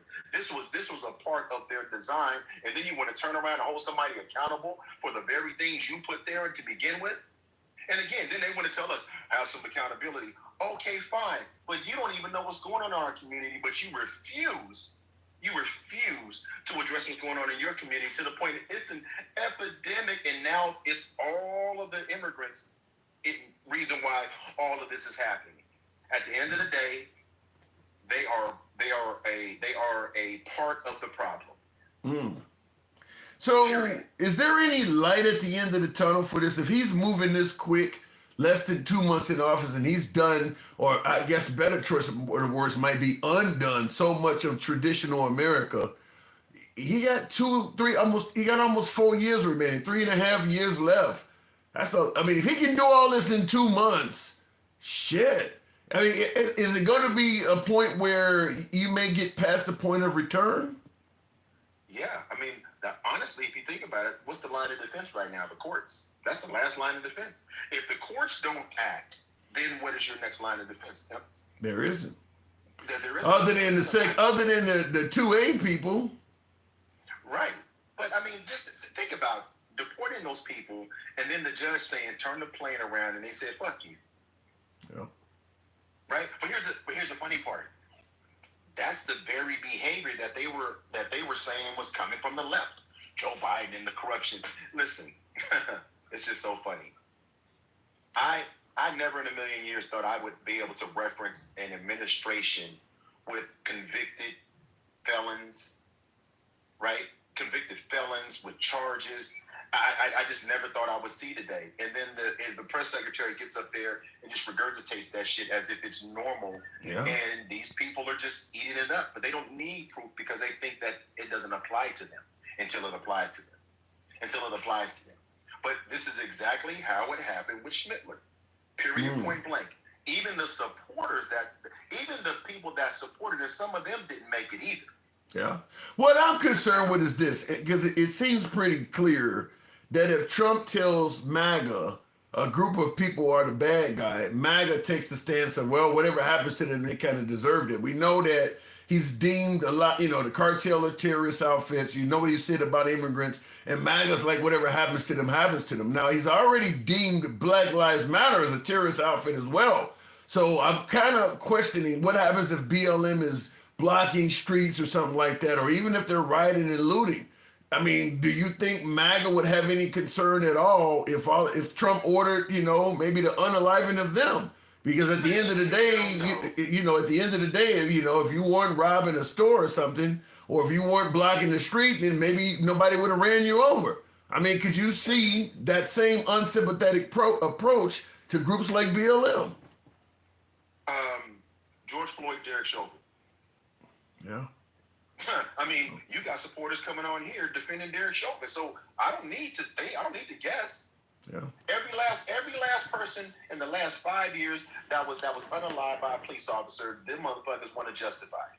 She had a pot in her hand, Breonna Taylor. Well, maybe every single time, Tim. So I don't need to wait for that. I wish I could say you were just talking out the side of your neck, but because I've been doing lives for most of that time, you are correct. Anytime there's a controversial killing of an African American or a person of color by police, and I don't know why. I'll just simply say that to give myself plausible deniability. I don't know why, but the right always rush to defend the cops. I do not. I don't care how it happened. I don't care how clear it's on video. I don't care what took place. For some reason, the right starts out, their default setting is to defend the cop, no matter how it looks. And then the people that are being affected by this tell them, and we don't know what we're talking about. Yeah. I mean, what else are we gonna do? You pull over, you get unalived because you were pulling out your wallet. You stop, you get out the car, you're unalived accidentally when the one officer ended up puking the guy on accident. You remember that when her firearm went off? And there's all these justifications. And then Derek Chauvin. Well, I'll give you one for Breonna Taylor that's coming in right now. Thomas Lanham says Breonna Taylor was a dope dealing hoe who only had dope dealers for boyfriends, so she deserved to get shot in her sleep. See what I'm saying? They don't care. They don't care. And but I'll tell you one thing though, MAGA loves black people. yeah, I've seen it all over the place. I mean, we can go on and on, but see, that person that says that from a place of privilege, and they sit wherever the fuck they sit on their white privilege perch, and they because they don't care. And I'll be honest with you, and I'm all about free speech, but sometimes those comments don't even need to be reread because it platforms them and gives them a sense of purpose that they don't even deserve. Because that very same person, they just have no humanity. They have no empathy. But the funny part about that person's working with somebody that looked just like me and you, sitting right next to them. They probably laugh in their face all the time and think that they are just the thing that he called Breonna Taylor every day. So they wonder why. And then when they say we always take it back to race, I'm going to say this. That gentleman right there and the Julios and the Jeremys of the world, when you got 100 snakes in a bag and somebody told you there was 20 poisonous ones in there, would you stick your hand in the bag looking for the 80 that are not? Or would you just get rid of the whole bag? I'm just asking, Jim. I don't understand. I think we know the answer. One bad apple can spoil a whole bunch is kind of what you're saying. But now you're talking about 20 of the motherfucking apples are bad. That's even worse. But I get what you're saying. Yeah, and at the end of the day, we're not going to solve this. The black and brown communities, we're not going to solve this. There has to be enough empathy on the other side from white folks to say, yeah, this is crazy, but they can't see past what's right in front of them. And if you're not a billionaire, if you're not the 1%, it ain't going to be good for none of us. Bro, at the end of the day, if what we're talking about is true, it has to for at least for the MAGA side of the aisle, it has to happen to them specifically before they'll have the same mindset you do. I mean, but if it's happening to their neighbor or somebody across town, it is what it is. But because if all of a sudden their Social Security or they lose their farm or something like that, that's different. But if it's happening to the neighbor, hey, look, we're cutting waste, fraud, and abuse. Maybe my neighbor was waste, fraudulent, and abusive. Well, and it's funny. You're 100% right. But I'm going to give you a perfect example. Jeremy's comment, because whites always have to fix everything. Jeremy, I got news for you. Y'all break every fucking thing. Everything y'all touch as colonizers turns to shit. Everything. And listen, since you like to read, go read. I'm not racist. I'm just being honest. Since you want to make that statement, every time you touch down somewhere, it turns to shit. Look at the history books that you're trying to wipe clean of your atrocities and then tell me I'm not telling the truth. But you don't want to. Here's the thing. And we could get past that if you didn't conduct yourself the way you conduct yourself. But the fact that you do it and then you don't expect anybody to say anything is absolutely absurd. But it is what it is. They're showing their cards. They are who they are. I'm reacting to what they say. And he's saying, I'm just too weak to help yourself. Brother, I'm probably one of the most accomplished black men you've ever seen in your fucking life. So I'm not the one. Just to understand that. But what I am going to do, I'm going to keep trying to share so we can try to get better and heal. But by no means don't you take these words as weakness. Because we're not a weak people. We've never been a weak people. We built this motherfucker. Don't forget that, Jeremy. We built this motherfucker. Don't forget that. All right, Mike. Trying to wipe the indigenous people away. All right, as always, a pleasure. Thank you for coming through, Mike. It's a hell of a time right now, but thanks for the support. Thanks for coming through. All right, bro. You too. All right, moving on back. Wait, tap the screen. As always, folks, we do entertain comments from all sides of the aisle. So let me make something clear. We're not, you're going to, for some reason on TikTok, most of my callers do lean left. But damn it, we do not run from folks on the right, even if you're completely critical of me or anybody else in the comments. So understand that this is not a program where only left-wingers get through. It's just a hell of a lot of left-wingers that come through and actually, come through to the program. But we don't run from folks on the right, which is why you just heard him pointing out Jeremy. Jeremy leans right. Going back to the box shortly here. Real quick, what does that say? Is it me or is this host handsome? Ron, oh my God. And more to the point, what makes me a racist because I voted for Trump exactly? I don't believe voting for Trump makes you a racist. I don't believe that simply voting for President Trump makes anybody a racist. But I do believe ignoring things that are racist makes a person suspect. I mean, for me, for instance, Elon Musk, probably out of everybody. I mean, people say things about Trump where they believe he's intolerant, and he's said and done a few things that I've played on the program. But Elon Musk, wow. I mean, Elon Musk has only been in politics less than 2 months. And he's done a whole lot of stuff that people got to go out of their way to deny is racist. I mean, rehired a racist staffer. He's offering the white folks that are perpetrators of apartheid a refugee status in America. What else did he told the folks over in Germany that it's time, time has passed, that they feel guilty for the Holocaust and shit. By the way, he retweeted somebody who stated that Adolf didn't even cause the Holocaust. That was something I was going to do a show on tonight. He also retweeted that out, that Adolf did not even cause that. He blamed it on the common German man. But he literally retweeted out that Adolf did not even involve himself in that. And then, of course, there's the whole "my heart goes out to you."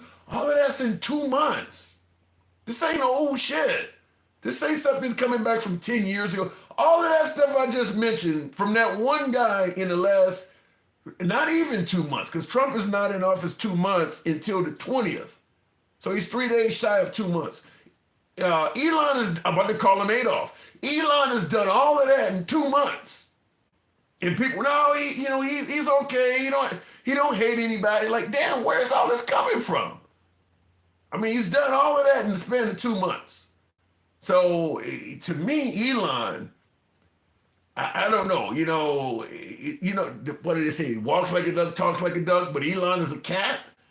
Elon has done a lot in 2 months to indicate that he might have a hell of a lot of intolerance in him. Will G says, but when we bring up slavery to tell them about themselves, they get offensive and say they shouldn't be judged for the sins of their ancestors. Well, that's what Elon was telling the German people, is that they should not feel guilty for the sins of their great-grandfathers. I mean, he literally told them that.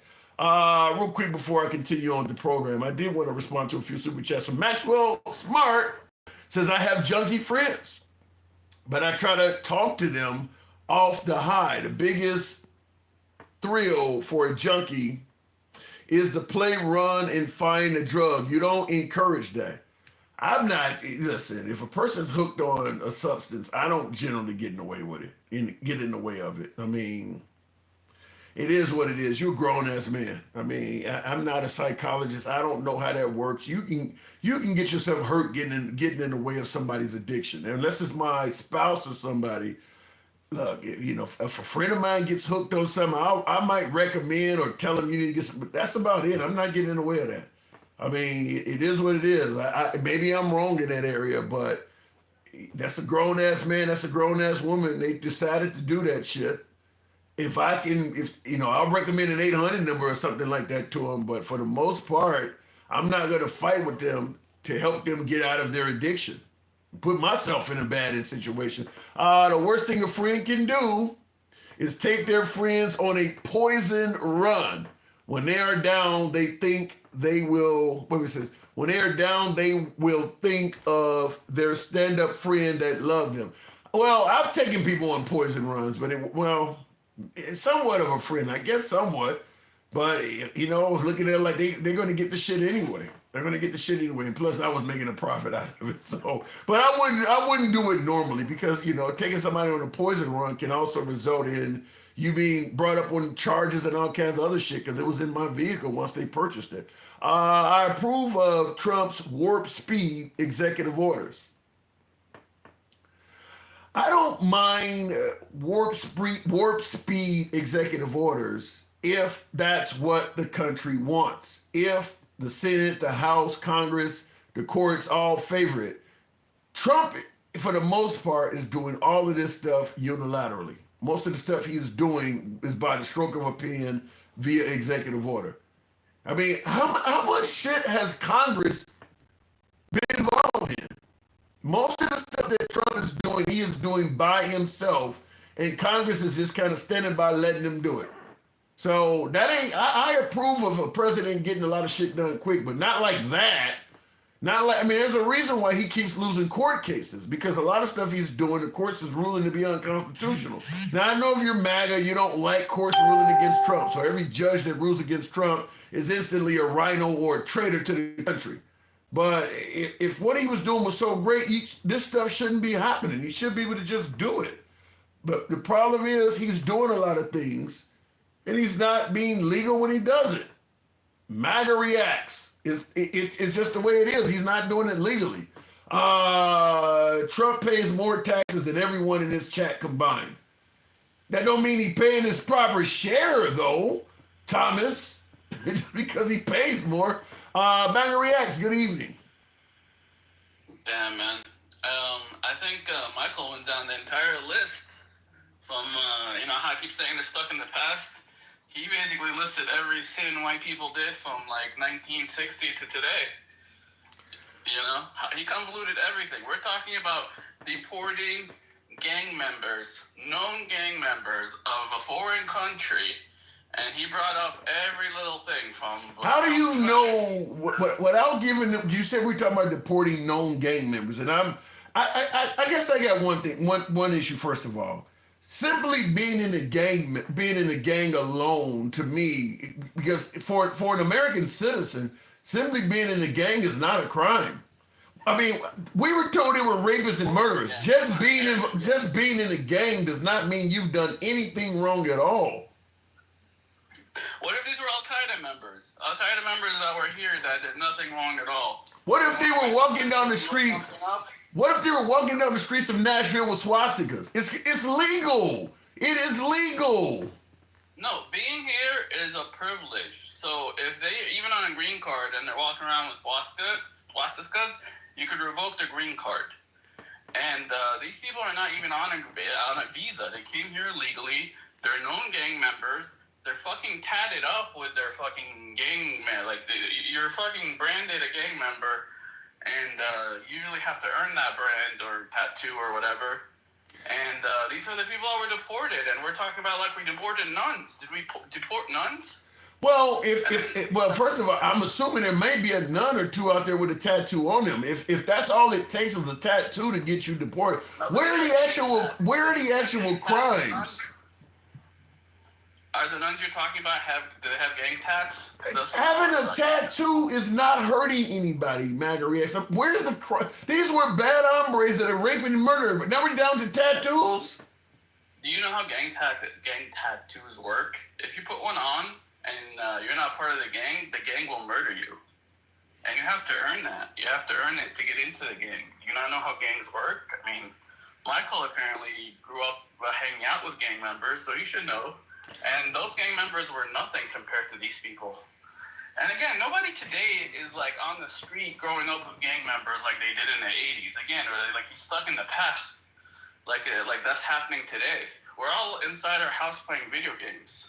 Then if these people are so bad, what's wrong with giving them due process and proving the case being made against them? Because them being here is a privilege. I mean, they have rights. What rights do they have? What rights do they have?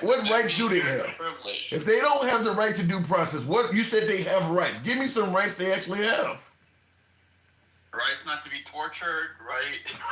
Jesus. You start all the way up. Torture? Really? Right to speak freely. They can speak and say whatever they want.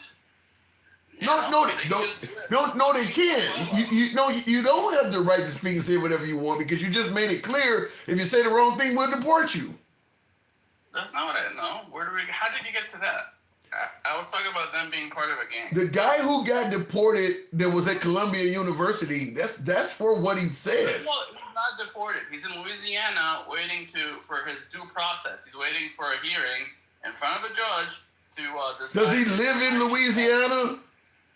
Well, they're fucking judge shopping, just like the fucking left did it. They're judge shopping, but that's why they put them in Louisiana. But because they expect to get a better judge there. If you say something and all of a sudden you're in a state 1,000 miles away, then clearly you don't have the right to say that. He is in custody, so he clearly does not have free speech rights.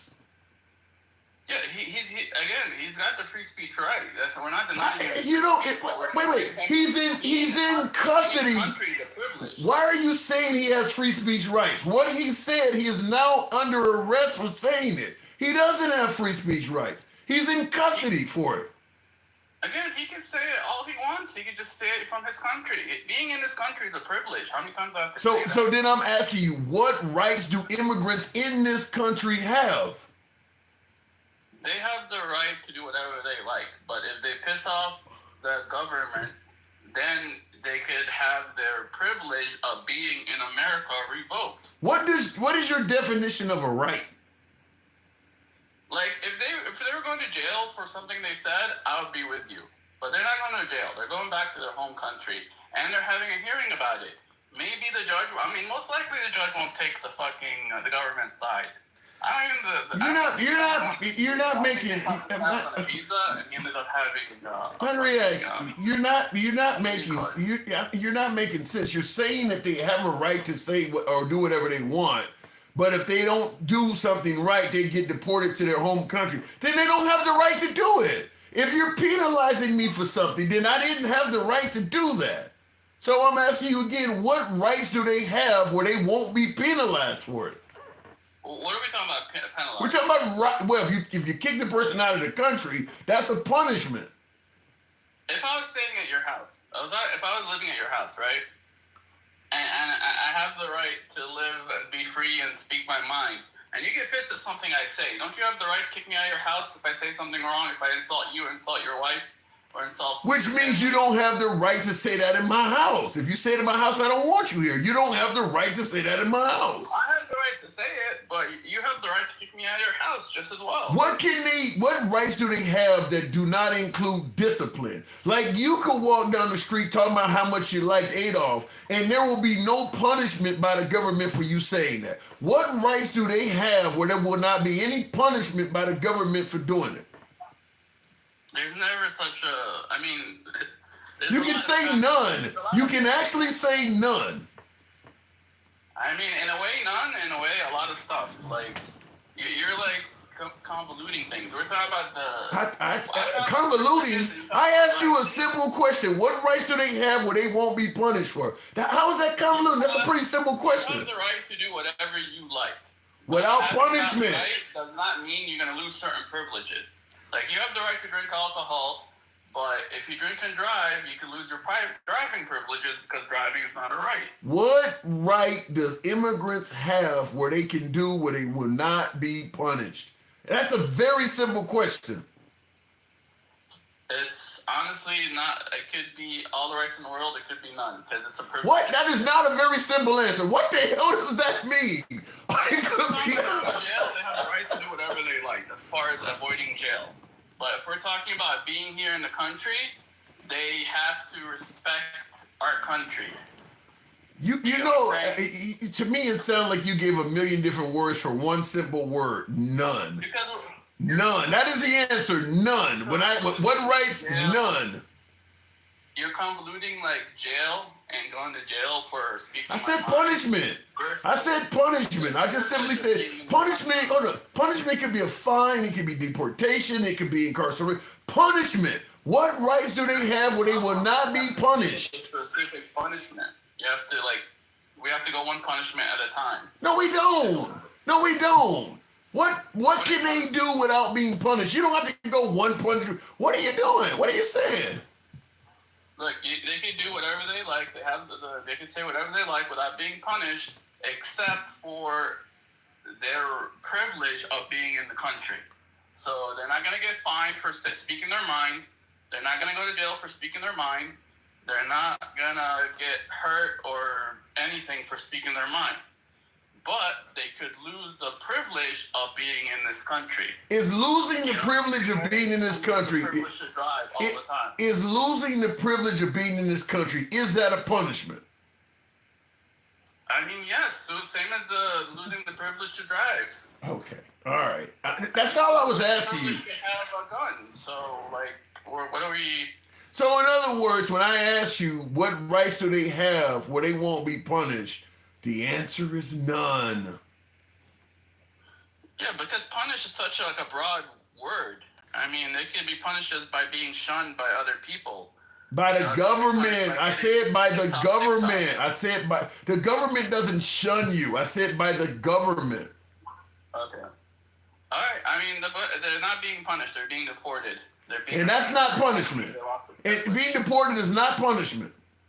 That's losing the privilege of being here. Is it a punishment, though? And that happens to them, that's a different story. If they get deported, is that a punishment?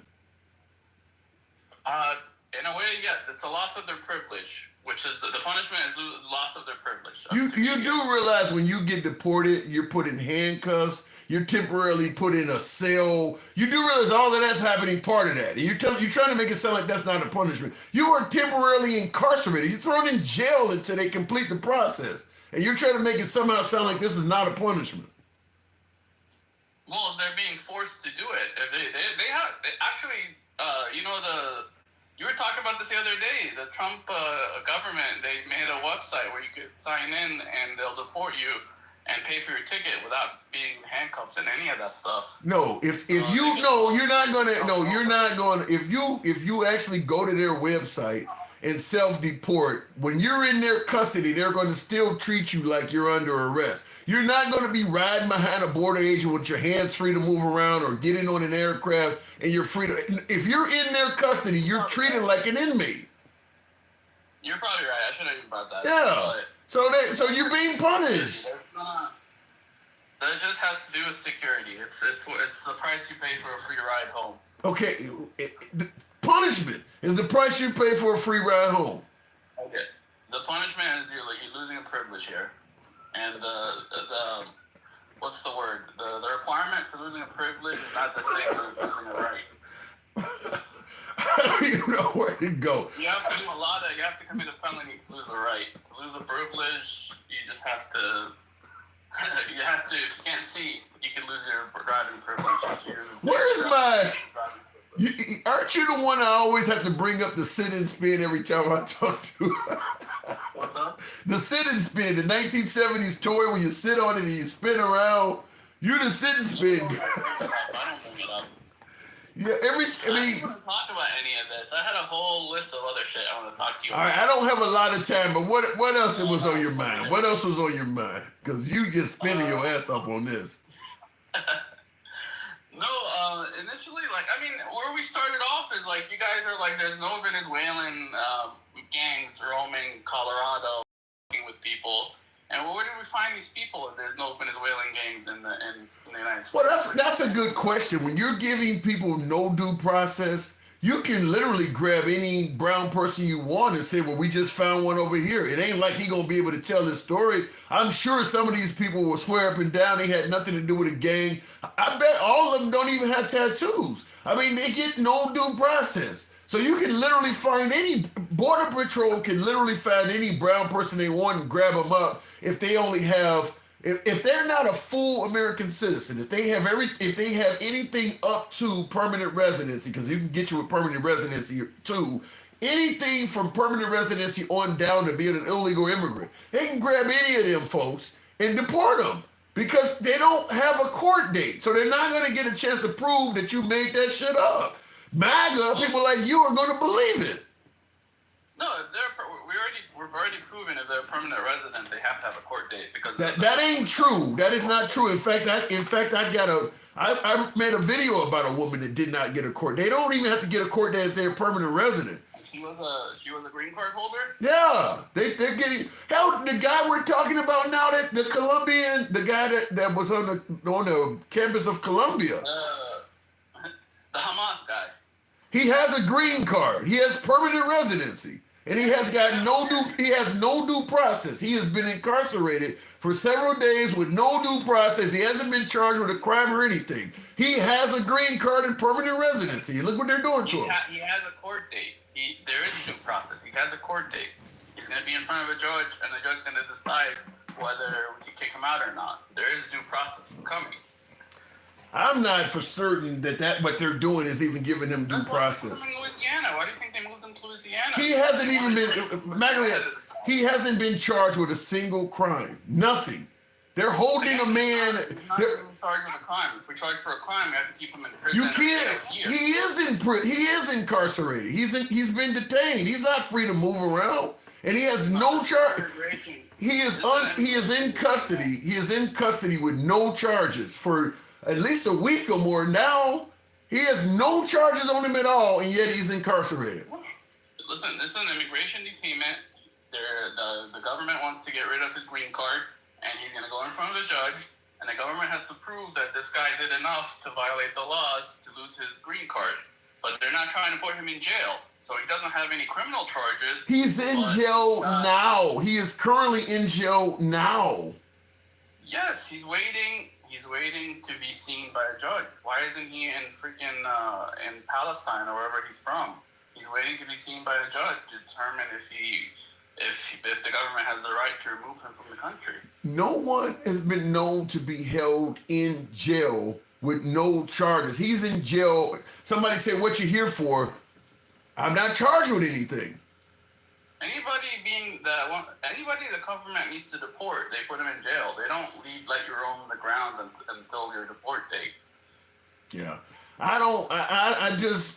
Sorry, the one thing I did want to remember now, the thing I wanted to mention with the judges, with the lower judges, I just hate the fact that lower judges could put a break on things the president's doing. I feel like they should decide if it's worthy enough to be sent to a court, and the higher court should put a stop. Then why have them there then? Then why even have a lower court judge if they have no power, is what you're saying? Then why even have them there? Their power. I mean, they're supposed to decide on lower things that have to do with like smaller municipalities, smaller. Things that the starts at the bottom. They're So you're saying all presidential cases should immediately go straight to the Supreme Court? Not quite. They should go to the lower court. The lower court is like the guard dogs. Like they're the people at the gate. They decide if you should go through the gate, and then the people in the middle decide if we should put a pause on this, or we should cancel it, or we should move it up. If they decide to move it up, they could. So all they doing is just like the lower so. court does. So does I want to give the power of the lower court to the middle, and I just want the lower court to be just a doorway to get through, to get to the middle. So So all of a sudden somebody sues President Trump for doing something they believe is unconstitutional. So all the lower court does is just become a doorway. They don't even rule on it or anything. I mean, by moving it up is them ruling on it. I just don't like the fact. That's not ruling on it. I don't like it with Biden too. That the lower court, like you just judge shop, go to a judge that will agree with you, and put a stop on major things. And that goes for both sides. I didn't like it with Obama. I didn't like it with Biden. I don't like it with Trump. You're talking about judge shopping. When you got a 6-3 majority on the Supreme Court, he's judge shopping with them. I mean, even if it goes to the upper court, That's how the top is set up. Like, you have no other choice. Judge shopping, if there was another Supreme Court and they were pushing things to the other Supreme Court to get their way, that would be judge shopping. I don't like the idea of you saying the president should get different powers with the courts than you or I. The lower court is there for a reason. Otherwise, the Supreme Court under President Trump would be bogged down. You like the idea of the lower court stopping the president, the top of the executive, is being stopped by the bottom of the court. I like the system to run the same way it does for you or I, to run the same way for him. You or I could get stopped by the lower court. Why the hell does he get a pass? Because we don't run the country. Again, Trump as a person is not the same as the president of the United States. That doesn't mean just because you run the country, you get to skip courts. I could not disagree any stronger. If what you're doing is right, you got the law on your side. The lower courts will see that too. I mean, you're not going to escape activist judges by going up the level. An activist judge could be at any level of court. But the lower courts gets overruled all the time, and you're basically right now we have the bottom messing with the top. You have like the guy at the door messing with the CEO of the company.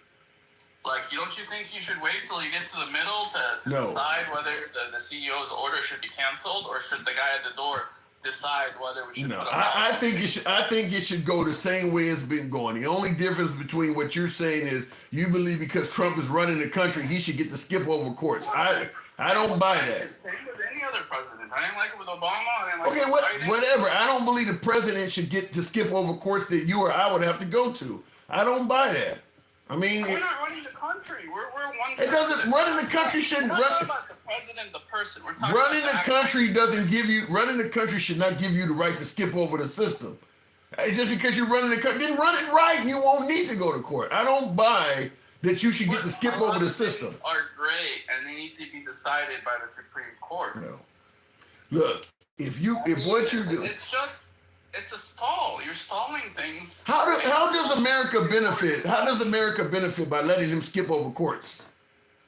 I'm not even asking you to skip the entire court system. I'm just saying skip the bottom, let the middle decide. So at least the people. How does America benefit by letting them skip the bottom? Then you can't judge shop anymore. It's gonna be a lot harder to judge. Oh shit! The middle judges can be. You can be an activist judge at every level. Clarence Thomas is a damn activist judge. You can be an active judge at every level. What are you talking about? I think it should at least be the middle that does it, because the bottom putting a stop to things that Biden wanted to do, things that Obama wanted to do, things that Trump wanted to do, it never sat right with me. And you never heard of people accusing the liberals of judge shopping the Ninth Circuit in California? That's the middle courts. You can judge shop the middle level too. I know, but I at least want to stop it at the bottom. I would like to stop it in the middle, but that's too much. So you're essentially accomplishing. At the bottom. If you want to stop it in the middle, I agree with you. I want to stop judge shopping altogether. You're not going to ever. When you got Clarence Thomas's wife on the phone with Trump during the whole stop and steal, that's at the upper level, and you can still. About judge shopping, you're talking about how unfair the Supreme Court is. Those No, are two different subjects. no. If when Trump takes shit to the Supreme Court, we're all expecting that there's a greater likelihood the Supreme Court is going to rule in his favor than not. You can judge shop even at the very top. You're not eliminating judge shopping by cutting courts out. That's not judge shopping. There's no other judge to go to. All right, I don't even know what you're talking about at this point. All right, I gotta move it on, but where else is he gonna take it to? Like, I agree that the Supreme Court. you're not gonna get me to agree that levels. You're not gonna get me to agree that levels of the court should be taken out for Trump or for any president. I'm not gonna agree with that. For all of them, get rid of the bottom for all of them. Let at least the middle decide these things. And I've already made it clear to you, I don't see how America benefits at all by doing that. Because judge shopping can be done at every level. You're not stopping that by cutting out courts. I just don't buy it. I gotta move it on. You're preventing at least a quarter of it. You're eliminating a lot of bureaucracy. I mean, a lot of what Trump's doing is eliminating bureaucracy, and that's what I'm against. All right. So I'm eliminating a third of it. There's still going to be 2/3, and it's eliminating a third is better than not eliminating all of it. It's a bunch of gibberish. I gotta go. That makes no sense to me. It makes absolute. I mean, so the president gets to eliminate the courts and the citizens don't. I mean, that makes no sense to me at all. Anyway, let me go on with the program. Tim Reacts always says he will donate. What he says, he will donate people he disagrees with. Put me on. Let me go straight to the box. That is, Sean, are you there? Maybe not. I was about to bring him up. This man doesn't want the Bill of Rights, and he is talking about something that don't make sense. And that's the way I took it as well, is that some folks are favorable of cutting out some of the Constitution, some of the Bill of Rights, if it helps Trump's agenda. I do believe there are people, the whole no due process thing is a clear-cut example of that, because maybe I'm wrong, and I hope I'm wrong with this, but I do believe that if we are willing to overlook getting rid of, certain rights for immigrants, it probably won't be hard to convince folks to get rid of rights for certain groups of Americans as well. If you're okay with them doing it to them, they keep in mind, immigrant or not, that person is still a human being. So if you're okay with getting rid of rights for them, all you got to do is convince you that some other group of people are bad people, and then it will be okay getting rid of rights for them. Keep in mind, Trump has already talked about giving police immunity, not putting your hand behind their head when you put them in a police car, and indicating it's okay to bump their head up against the car or something like that. He's talked about stop and frisk. Now, all of that stuff is violating the rights of Americans. That ain't got nothing to do with immigrants. And MAGA's okay with that. I've had a lot of MAGA suggest that they're okay with that. So this is what I'm talking about when I say that if you're okay with overlooking rights being denied to immigrants, it probably won't be hard to convince you to overlook rights being taken away from certain citizens. Because you're taking away rights. When you start talking about getting rid of Bringing back stop and frisk. Okay, there goes my Fourth Amendment right. You just got rid of that because that was giving me the right against unwarranted searches and seizures. Well, we think crime will be brought down if we temporarily suspend your Fourth Amendment right. If we just allow the police to start patting you down, even though you've done nothing wrong. I'm starting to slowly lose rights, and I'm an American when you're favoring this kind of stuff. And I've had plenty of conversations with MAGA that are okay with that. So yeah, I truly believe folks who are willing to overlook taking away rights from immigrants, it won't be hard to convince a lot of them that it's okay to take rights away from Americans if you can justify it in one way or another. Such as if a person comes out of prison and they got felonies on their record, start removing certain rights. They already don't have some rights if you're a felon, but, start taking more of them away. But are judged by where we live, hair, and who we're around. There's a lot of that, Will. I agree. MAGA ain't shit. That says Will G. Where is the mob from? Yeah, you talk about the Italian mob, and the mob tends to be more Caucasian groups. And I don't think anybody's ever deemed the mob as a terrorist outfit. But they are doing it to BLM. They're doing it to immigrants. We'll see how far that progresses. So we were right about Secretary of Defense Pete Hegseth's tats. That's a good question to be made. When folks are suggesting that, the MS-13 and the gang members wearing tattoos, folks were suggesting that Pete Hegseth, his tattoos, were in reference to some white supremacist outfit. I did a show on it, and I couldn't verify that. In fact, when I did the show on it, I came to the conclusion that his tattoos were not, because some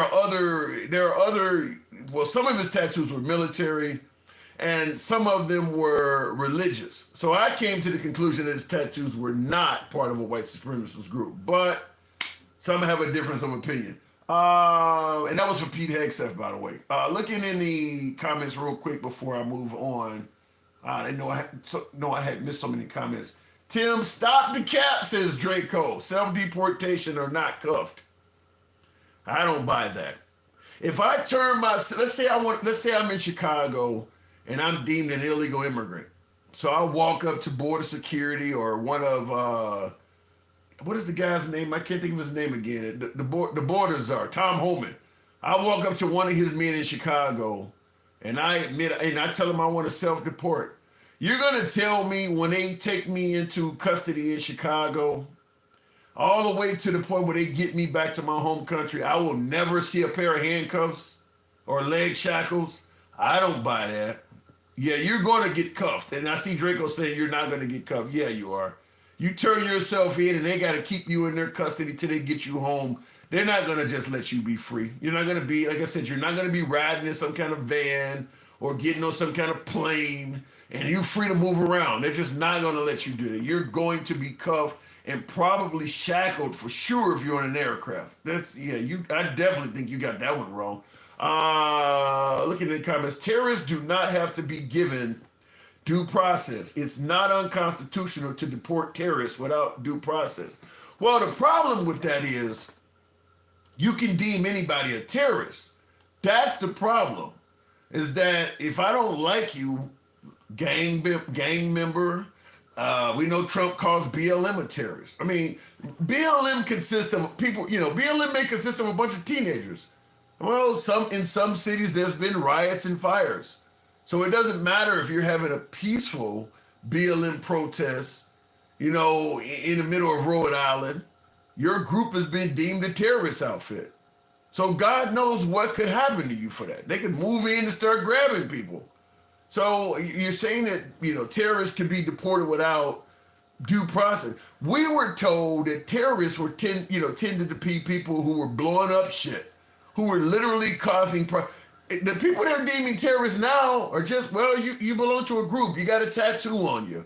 You're walking down the street yelling BLM. They've really lowered the threshold of who might be deemed a terrorist. You got people that are terrorists that ain't done nothing wrong. You just happen to be part of a group all of a sudden. They're lowering the threshold of who can get caught up in this shit and increasing the punishment for those who do get caught up in it. Looking at the comment, the only ignorant people are the ones who are really enjoying what Donald Trump is doing. They are enjoying. I don't want to say they're totally ignorant. I think that folks are true believers. Like I said, I think that MAGA believes what Trump says at face value. So I'm gonna be honest with you. If I thought people were coming here to rape and murder everybody, I would want something serious to happen to them as well. I'd want to get them out of the country. I wouldn't care if they had due process or not either. Well, I want them to have due process. Let me just be clear. I don't find it right to do anything without due process. I don't care if it's Americans, if it's illegal immigrants, whatever the case may be. If you're doing stuff and you're not giving people due process, you're grabbing innocent people. It's plain and simple. The less a person has to fight on their behalf, the more likely you're going to grab people that does not deserve to be grabbed. Same thing with capital punishment. A lot of folks say it's really ridiculous that the taxpayers got to pay for somebody on death row for 10, 15 years. Why don't we do it right away? Well, because sometimes in the span of 10 or 15 years, people come forward and admit this guy didn't do it. But if you had taken him out in a week or two, you would probably kill the wrong person. More due process guarantees that when you do execute a sentence, it's likely to be more accurate. The quicker you do something, and I don't care if it's in the criminal justice system or if you're just making a wood product, the quicker you do something, the more likely you are to make mistakes. You start doing shit real fast with no due process, you're going to be grabbing people. There's going to be people that are being grabbed that do not deserve to be grabbed that ain't doing nothing wrong. Guaranteed. Guaranteed that's going to happen. You know what I think is going to likely happen? The same thing, by the way, with the federal government employees being fired, and I'm bringing them up because I said on yesterday's show, just like Elon Musk with the chainsaw, he's also doing things real quick. If Trump gets replaced by a liberal, I sincerely believe America's going to come up off of billions of dollars paying people back that were wronged. Paying people back that got treated wrong. You will probably end up finding Americans or innocent people that have been deported to other countries. Some may have lost their lives in the process. Elon Musk is clearly firing people illegally. If you get a liberal to replace Trump, that liberal is likely to try to make things right in some of those areas. Firing people that's got union contracts without cause and referring to it as the person lacked merit or the person lacked performance and they have never had a performance review. The liberals is actually going to give those people a chance to go to court and have due process to show I've never had a performance review, so this letter of termination that says I was fired for performance is bullshit. The liberals will give that person a chance to have their day in court. The right is not. So that's why I'm saying that I do believe that if Trump is replaced by a liberal, America is likely to have to repay billions of dollars back to people that have been wronged, whether it's people in the federal government or people caught up in this deportation process. Because in both cases, they're doing stuff so rapidly, there is no doubt innocent people are being harmed by this. Guaranteed, everybody getting fired are not poor performers, and everybody getting deported are not rapists and murderers and criminals. They're doing too much too quick. That's what I'm saying. Anyway, looking in the comments, Satan is a Democrat, says Ghostface. Yikes. It's easy to prove you're a citizen. Why would anyone be deported that isn't a citizen? Well, right now, when you're not having, without you having due process, any Karen could call in. Any Karen could call in and say you were at the playground scoping kids. You broke in my shed. I came home, my shed is empty, and there's 3 guys sitting on the porch next door. They got MS-13. I mean, you don't have due process. So when the police or the border patrol show up, if I can convince them and they arrest you, that's the end of you. You're not going to have your day in court. You're gone. So any Karen could do that. Anybody could do that. All you got to do is convince the right cop. You got to assume that they're in some neighborhoods. There's immigrants that the police don't like. So it wouldn't surprise me if local beat cops and all of them are going to be grabbing people up. I mean, It ain't like you're gonna get a day in court to say what I did was wrong. They rather put him on a plane and send him out of here. So yeah, when you do something quick, you make mistakes. But in this case, I don't even know if it's a mistake because MAGA kind of wants these people to be kicked out without due process. MAGA will be the son of God if he were living here. Huh? Oh, you said MAGA would deport the son of God if he was living here. Well, yeah, he doesn't have, yeah. I can see that. Let me go back to the box. I can definitely see that. Texas. Good evening. Welcome to the program. Why do Dems support criminals? Pizza lover, I don't support criminals, but without due process, I'm not going to buy it. I'm not going to automatically buy that everybody Trump or the right is saying is a criminal is. When if you got a criminal in your hand, why are you afraid to get a due process? Why are you afraid to prove he's actually a criminal? When you take away his due process, to me that looks wrong. Texas, good evening. What's up, Tim? Oh man, rough day, man. What do you think? Do you agree with this? You know, if a person is deemed to be a criminal, deemed to be violent, it's okay to just deport them without them having a say in it? Well, I mean, is there going to be some broken eggs along the way? Yeah, there probably is. So I'm not going to sit here and argue with you that some people that aren't necessarily as bad as the media is trying to portray them to be or not portray them to be are going to end up getting wrapped up in this whirlwind that's going on right now. Why not give them due process? It's necessary steps. Why not give them due process? What's wrong with due process? Because one major issue that is crazy to me, you know, all these lefts that say, you know, the right doesn't know the judicial system, the prison system. What's backlogged right now? Well, everything's going to be backlogged with you guys on a firing spree. The right is causing the backlog. It was already that way. No, Tim, it was already that way before. So you're saying it was already that way before?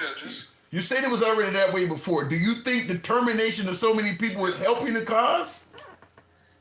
So you think adding 13 million or whatever? You didn't answer my question. Going to try to do. You didn't answer my question. Because you haven't let me make my point yet. You're going to try to pivot by changing your stance and asking a different question, and I'm not going to let you do that. The whole point is that we cannot sit here and give due process to people on visas, whether they're even residents, because they sign an agreement that they're going to uphold the law, right?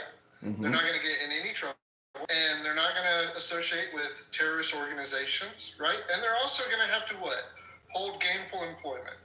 So if a person says I was, and that is what the left is jumping on. No. So if a person says I was coming home from work and they just grabbed me, meaning I'm gainfully employed and I didn't do anything wrong, and he says they just grabbed me and deported.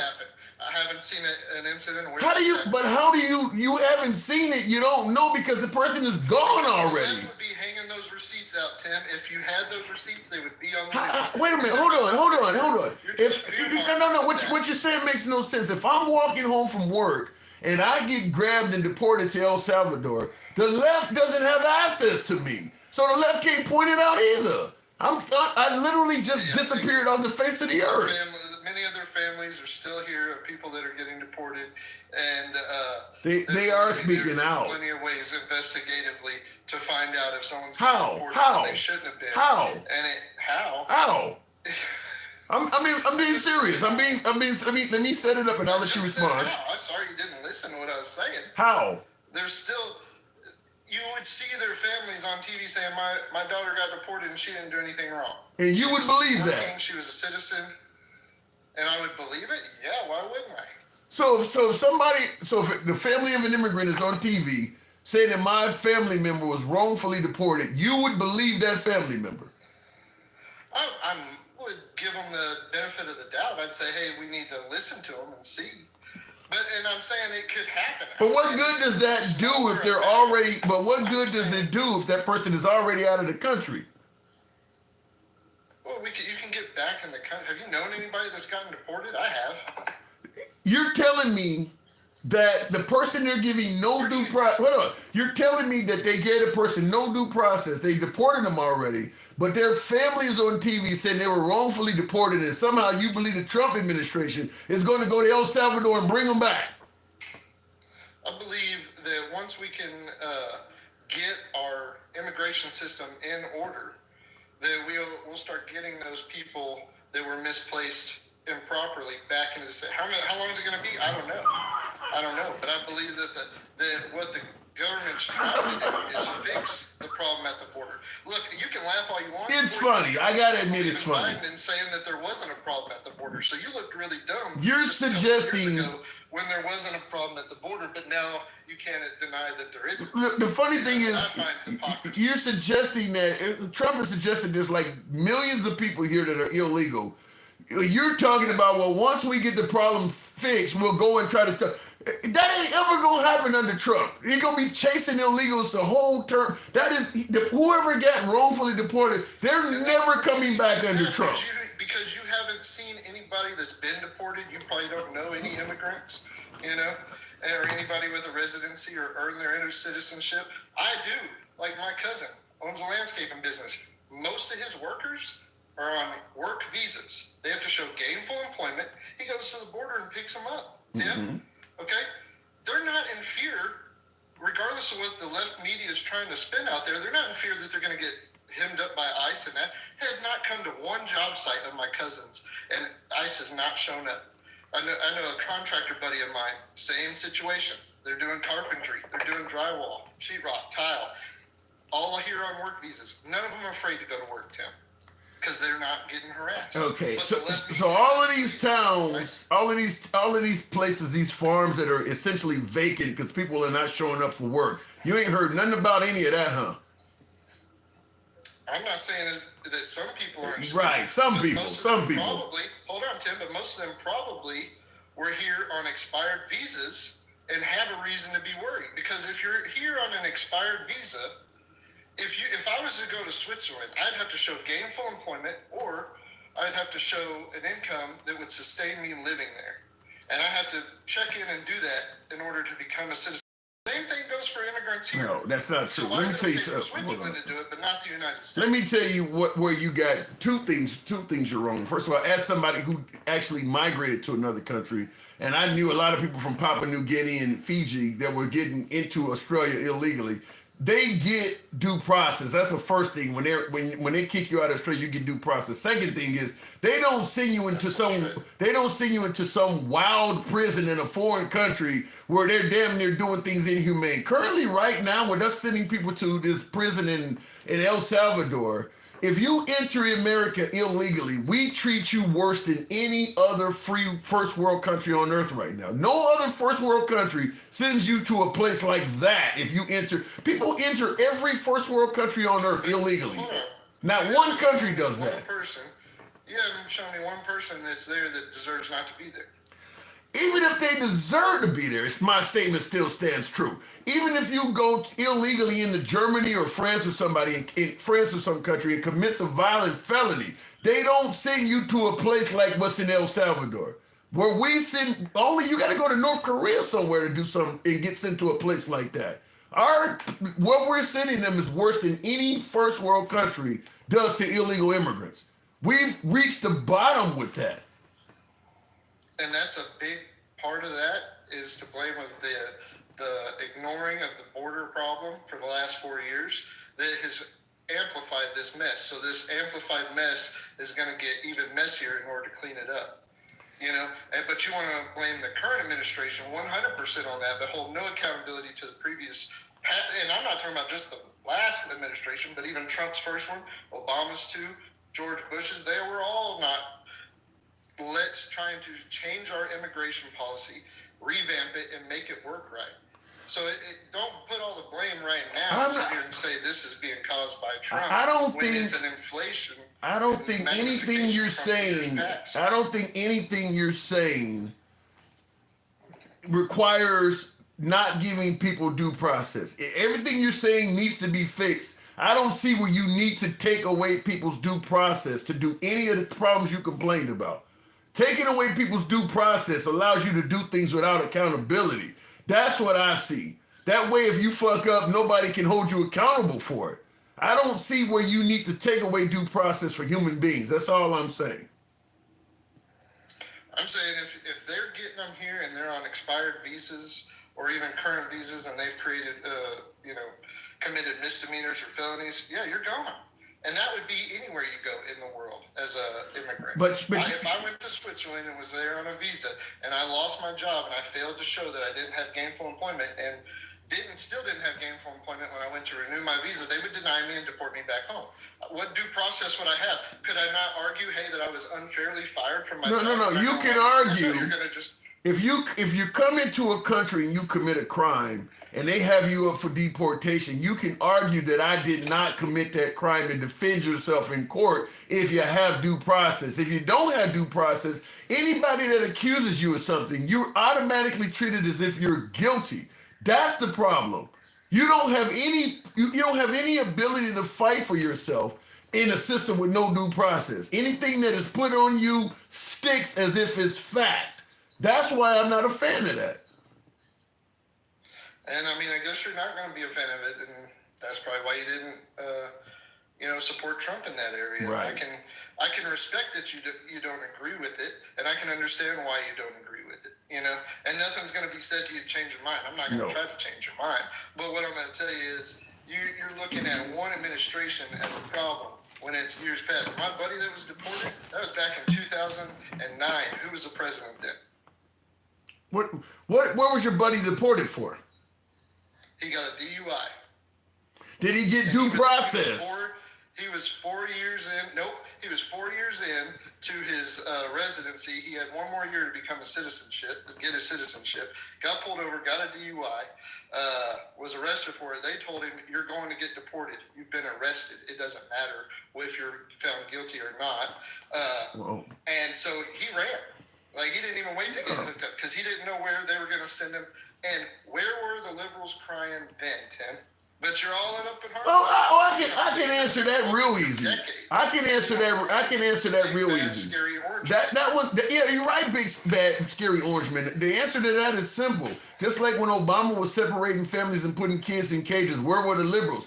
The difference is Trump is bragging about this shit. That's why people are going after him more, is because he's making it known that he's doing it and taking pleasure. A lot of people didn't know Obama was doing it because the Republicans were saying Obama was for open borders. So people didn't know he was doing that stuff. Under Trump is making it clear that, I'm not giving people due process. I'm not giving people rights. If the liberals is doing that, the ACLU and many, just like when Biden was siding with the Israelis over the Palestinians, look how the liberals came out and held the liberals accountable. Kamala Harris could not even hold a rally without liberals interrupting it. So it ain't like the liberals don't hold other liberals accountable. They didn't know the shit you're bringing up. Trump is making it clear, I'm going to tell you, you don't have due process. That is why Orange Man is bad.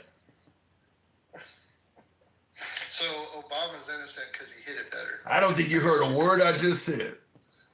No, you lost credibility with me when you can't admit when one side does it wrong, but the other side does too.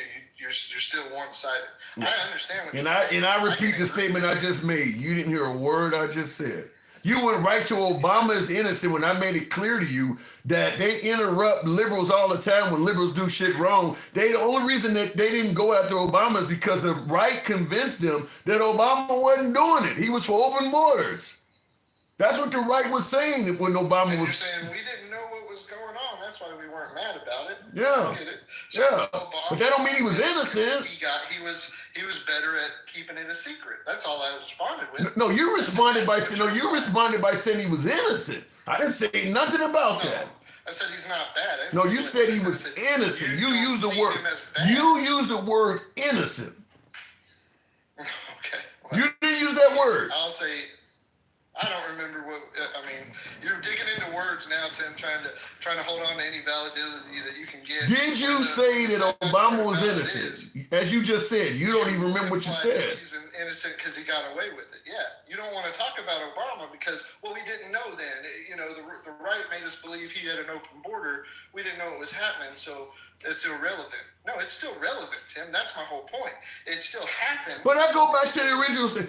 What is making you say? What is making you say it's irrelevant? Where, just like the innocent one, where are you getting these words from? It's irrelevant. I did. You're saying it's irrelevant. How did I say it was irrelevant? By saying, well, we didn't know it was happening, and that's in the past. That's what you'll always say. So what are you suggesting right now? That we go chastise Biden for what he did, or Obama rather for what he did 10 years ago? What are you saying? What I'm saying is we have an administration now that is trying to circumvent the problem that the open border has created, and there's going to be some broken eggs. You have yet to even bring receipts or any proof that there's any broken eggs so far, but I'm willing to say, yeah, there's going to be some, and we have to trust the process instead of sitting here jumping to the conclusion that these far left propagandists Ain't nobody gonna do that. Everybody's going to start getting deported. Like your boy Mopey Mike got on here and wanted to talk about the Brown University professor and telling people to read the facts.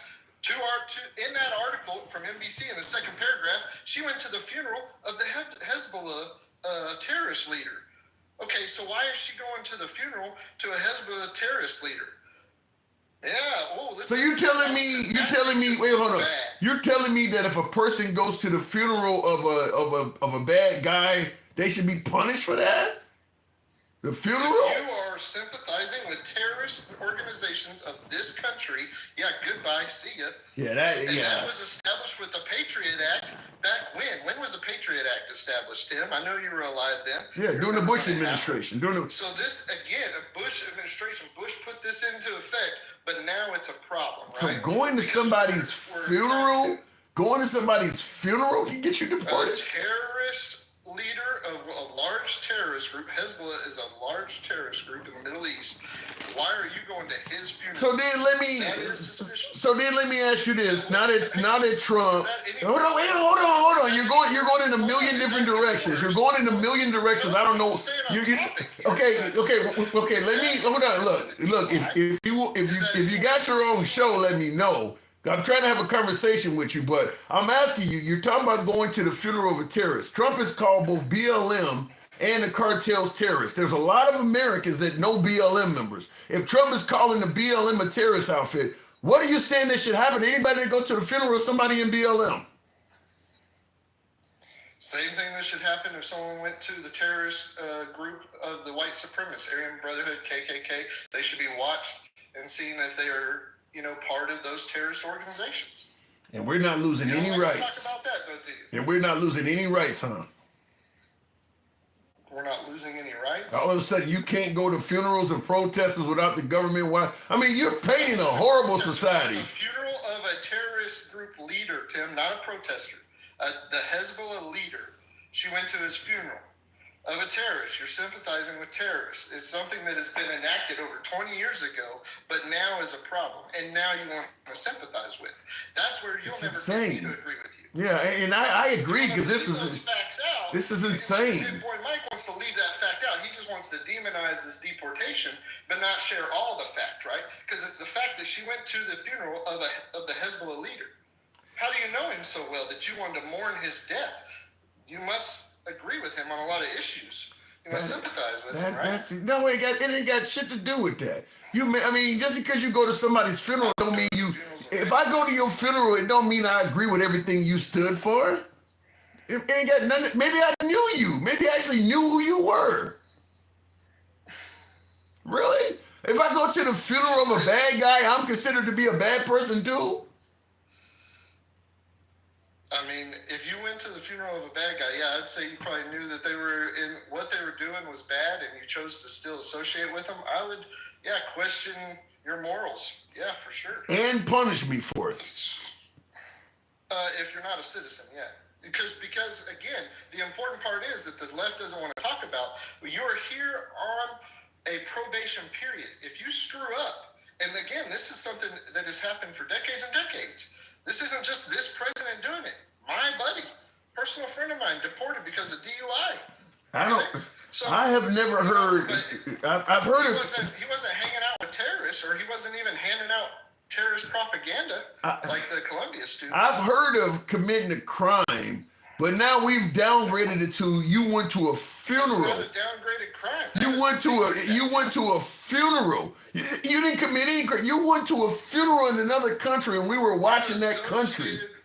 You associated with a known terrorist group.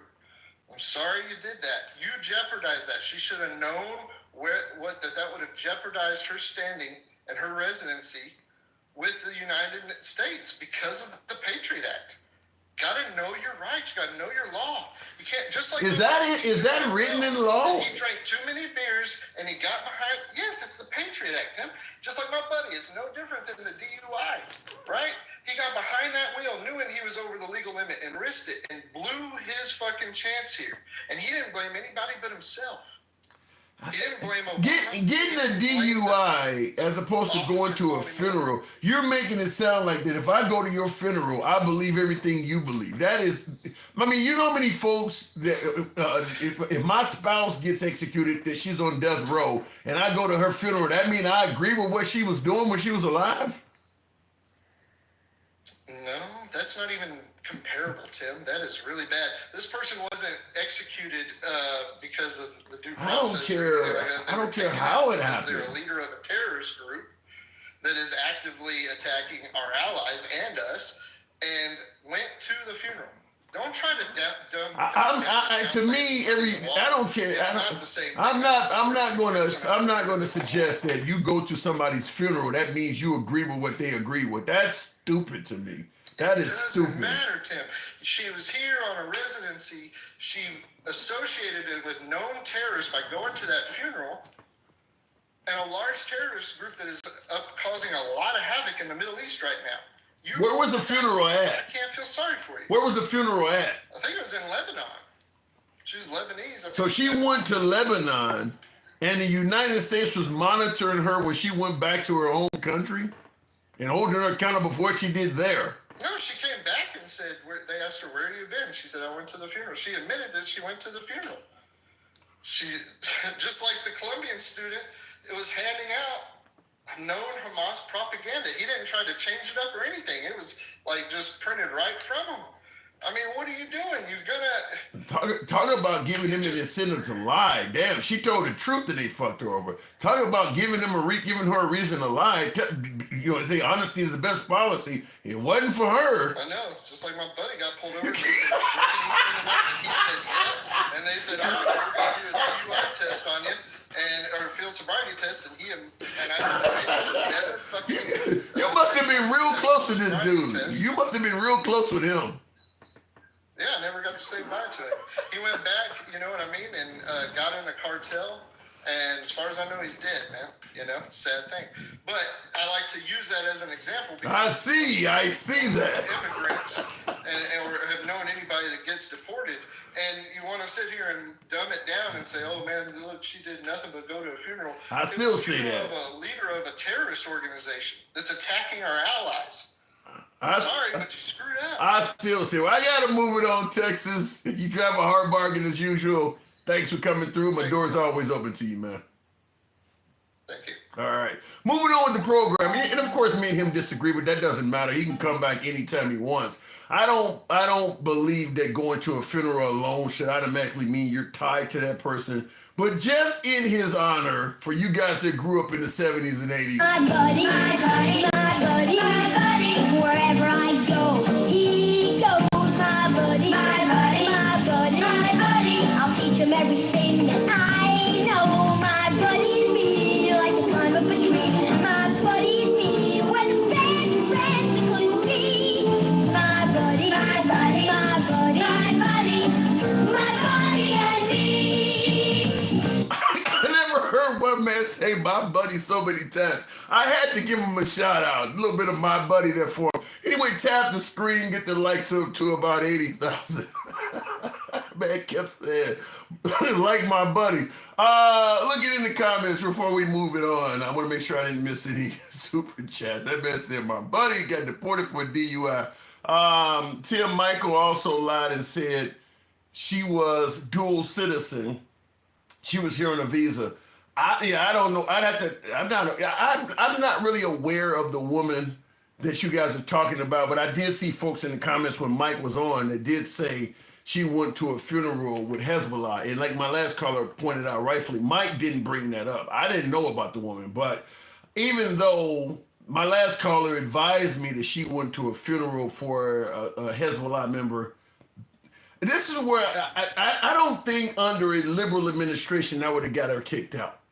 I just think that the right has the right's stance on immigration is almost like really nobody can come. Their stance on immigration. I do believe if things go the way that Trump and the right wants on immigration, America will probably be one of the most difficult countries to come to. Legally, by the way. And I think the excuse will be, well, we got so many people here illegally we need to get rid of that it justifies doing all this stuff, such as no due process and all of this stuff. I think that they're trying to make America one of the most difficult countries to come to. Certainly for people that might not be of certain groups, because some of the stuff that they're favoring, no other country in the free world does this stuff. I mean, some of this stuff is incredibly strict. And earlier in the live, folks talked about, and I agreed with, the Democrats cannot just win on Trump bad, Orange Man bad. And I agreed that the liberals went too far to the left, which hurt them in the last election. But I did also point out it is possible for someone like Trump to snatch defeat from the jaws of victory by going too far to the right. And some of this stuff is exactly that, in my opinion. Once you start taking away people's due process and shit like that, or talking about you favor, immunity, or you favor stop and frisk, it doesn't matter who the left has at the top of the pile. You can be awful enough that people will say, well, just give us somebody. Shit, it almost happened with Kamala Harris. That's kind of what she was. Just give us somebody. And look how many votes she got. Trump is going far right on some issues. He is starting to go far right on some issues. So you want to talk about the transgender, or you want to talk about, some of the far left policies. Trump is going equally as far in the other direction. And far right is going to lose just as many people as far left is. He's not a centrist. He's not in the middle. He is far right. Looking in the comments, Entropy Corsi says, funny how they don't apply the same national thinking to the KKK and Nazis and felonious president and cabinet. There's certainly some validity to that. Certainly in regards to President Trump's felonies, they treat him like he don't have any crimes at all. Now, the notion is all of his charges were witch hunting, Biden weaponized the Department of Justice and all of that stuff. But fact is, a lot of folks, including these immigrants, get caught up in the justice system for things they didn't do, and nobody gives a damn. But all of a sudden, they believe Trump got caught up in the justice system for something they don't think he did, and suddenly he matters. But you think Trump is the only person that got railroaded by the system? If he got railroaded by the system? The Innocence Project will tell you people get out for crimes they didn't commit, often after spending decades behind bars. Damn near every month or so, they letting somebody out that's been in prison for years, if not decades, for a crime they didn't commit. You don't hear the right jump up and go ape shit about that. In fact, many of the right-wing states have passed laws that limit how much someone can actually claim in a lawsuit if they're wrongfully incarcerated. I think Kansas limited it down to, I think, a max of like $100 and some thousand. I don't care how long you've been in there. I mean, some of the limits are ridiculous, where you could have served your entire life in prison and you might get a couple $100,000. I didn't hear the right say anything about that, but you think that Trump got a few wrongful charges and you're all over that. So people pick and choose. By his logic, if you're not Native American, it equals illegal. Well, I don't buy into that. People say it's stolen land. It is stolen land, but I mean, most places in the world, somebody conquered it. The Ottoman Empire is not around anymore. So do we say that Europe is stolen land? I mean, that's the way it is. They came here, they took the land from the Native Americans. It's not their land anymore. I mean, it was stolen from them, no doubt, but it's not their land anymore. It is what it is. I mean, that's kind of how, the nature of the beast is. I mean, they came here and they killed off. I mean, it was done in a nasty manner, and they tried their best to hide it from history. But it is what it is. They came here, killed off, raped a bunch of people, and took their land. So it doesn't belong to the Native Americans anymore. Looking in the comments, that was the message behind the movie Life. And we know with Eddie Murphy and Bernie Mac and all of them. There was some, yeah, that movie had some sad overtones in it. Nope, he will return near the day of judgment. Oh, you got something religious? Your black asses eat people. Shut the fuck up. I'm assuming that ain't racist at all. Imp or whatever the case may be. I don't look. I guess he's trying to suggest that black people are cannibals or something. Trump said they were eating pets. Look. Jeffrey Dahmer wasn't African American. I don't think he grew up. I don't think he grew up hanging around black people. He wasn't invited to the cookout. He figured out a way to have his own, if you know what I mean. The right was all about black man bad. That is true. Crazy enough, like right after slavery, you started painting black people as violent. They're likely to, to pillage and rape and all. I mean, they were painting the black man as, you got to keep them away from the women and all. Oddly enough, all of the stuff that they were saying the black man would do is the stuff that they were doing to the black man. I mean, like in historical context, just to bring it up, all of the stuff that they were saying, you got to keep the black man away from people because they would do that's all the stuff that they were doing, raping them and, all of that same stuff. Anyway, let me go back to the box and tap the screen. Can I get 80? Can I get 80 out of you folks? Let your thumbs not be lazy. Get a minute to tap and we can make this happen. In the middle of the row, what does that say? Going back to the box. I thought somebody was there, maybe not. We are on Clapper, by the way, as well. So feel free to come on over and party on Clapper. We'll go straight to Sean on Clapper. Good evening, Sean. Welcome to the program. How's it going? How are you doing? All right. So I'm about to go to work, so not so great. Oh well, shit! I'm about to go to bed. So what do you think about getting bad hombres out of here with no due process? With no due process, it's dumb as hell. And then these MAGA reacts and Jeremy and DJ Julio. DJ Julio is like the worst person to talk to. Why do he jumped the goalpost like 20 times as you tried to ask him one simple question.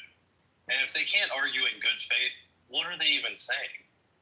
The last guy, Texas, he at least had something to stand on. Okay, maybe she did something wrong.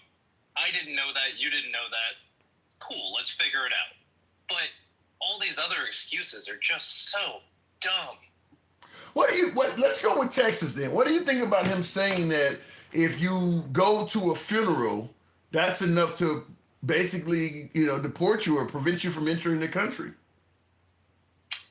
I mean, that's a pretty gray area, though, Tim, isn't it? Like, the head of a bad organization. If that is true, I lean a little more to his side. But I don't think it's right at the same time. I think they have the justification to do it. I don't think it's right.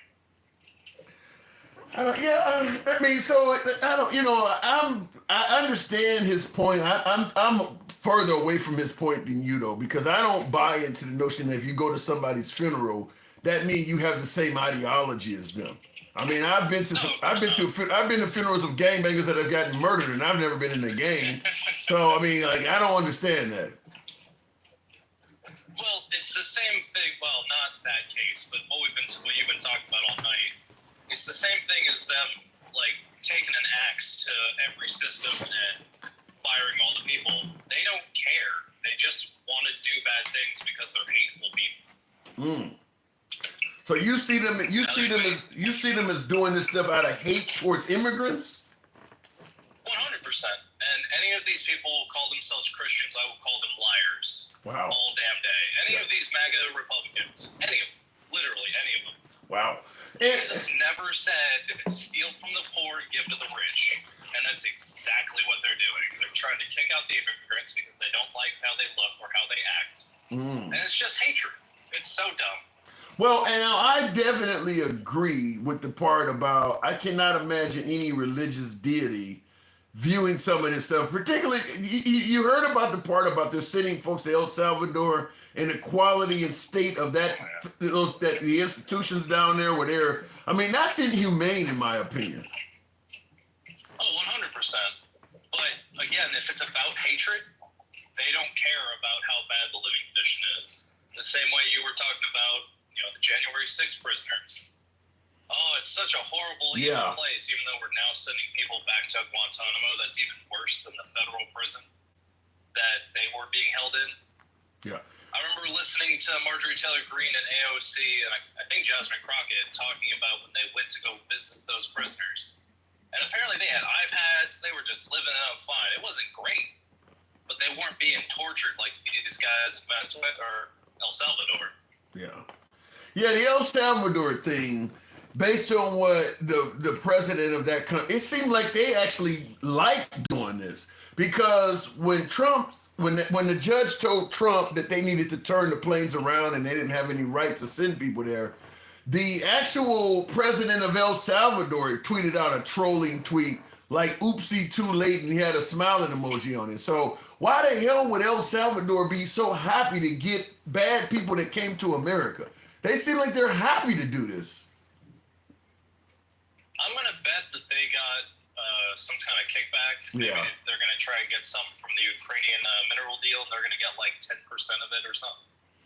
Yeah. Anytime you put... That's going to be my guess when it really comes out of there. And I agree with you, but as I say, even with institutions in America, anytime you have a system where incarceration is done for profit, you can expect it to be pretty bad. Nobody should profit off of incarceration, and I do believe El Salvador is doing that. Well, we also hold more people in prison than pretty much anywhere else in the world. Maybe El Salvador has changed that.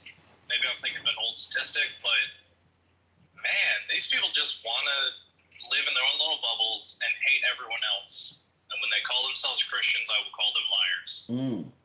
So you tend to agree with folks who say we might have voted for cruelty. Oh, we 100% did. The same way they hate trans people, the same way they hate gay people, the same way they hate brown people. They voted for hatred. 100. They voted for people, for Trump, who was endorsed by the KKK. Was he? I know you've seen that video online. Yeah, it was. David Duke endorsed him at least. Well, I remember he tried to say he didn't know who David Duke was. I do remember that, yeah. Yeah, he also didn't know that he had Mein Kampf in his dresser drawer either, but whatever. It's just a joke. Hey, it's amazing at how many jokes Trump tells. Everything is just a joke. I'm so tired of people saying, don't believe your lying eyes. And we can see this is fucked up, but no, it's the right thing to do. It's the same thing about cutting waste, fraud, and abuse. Of course we want to get rid of waste, but it doesn't mean you cut down everything. Yeah, we want to get rid of bad immigrants that have hurt people or done the crimes or had the DWI. Cool.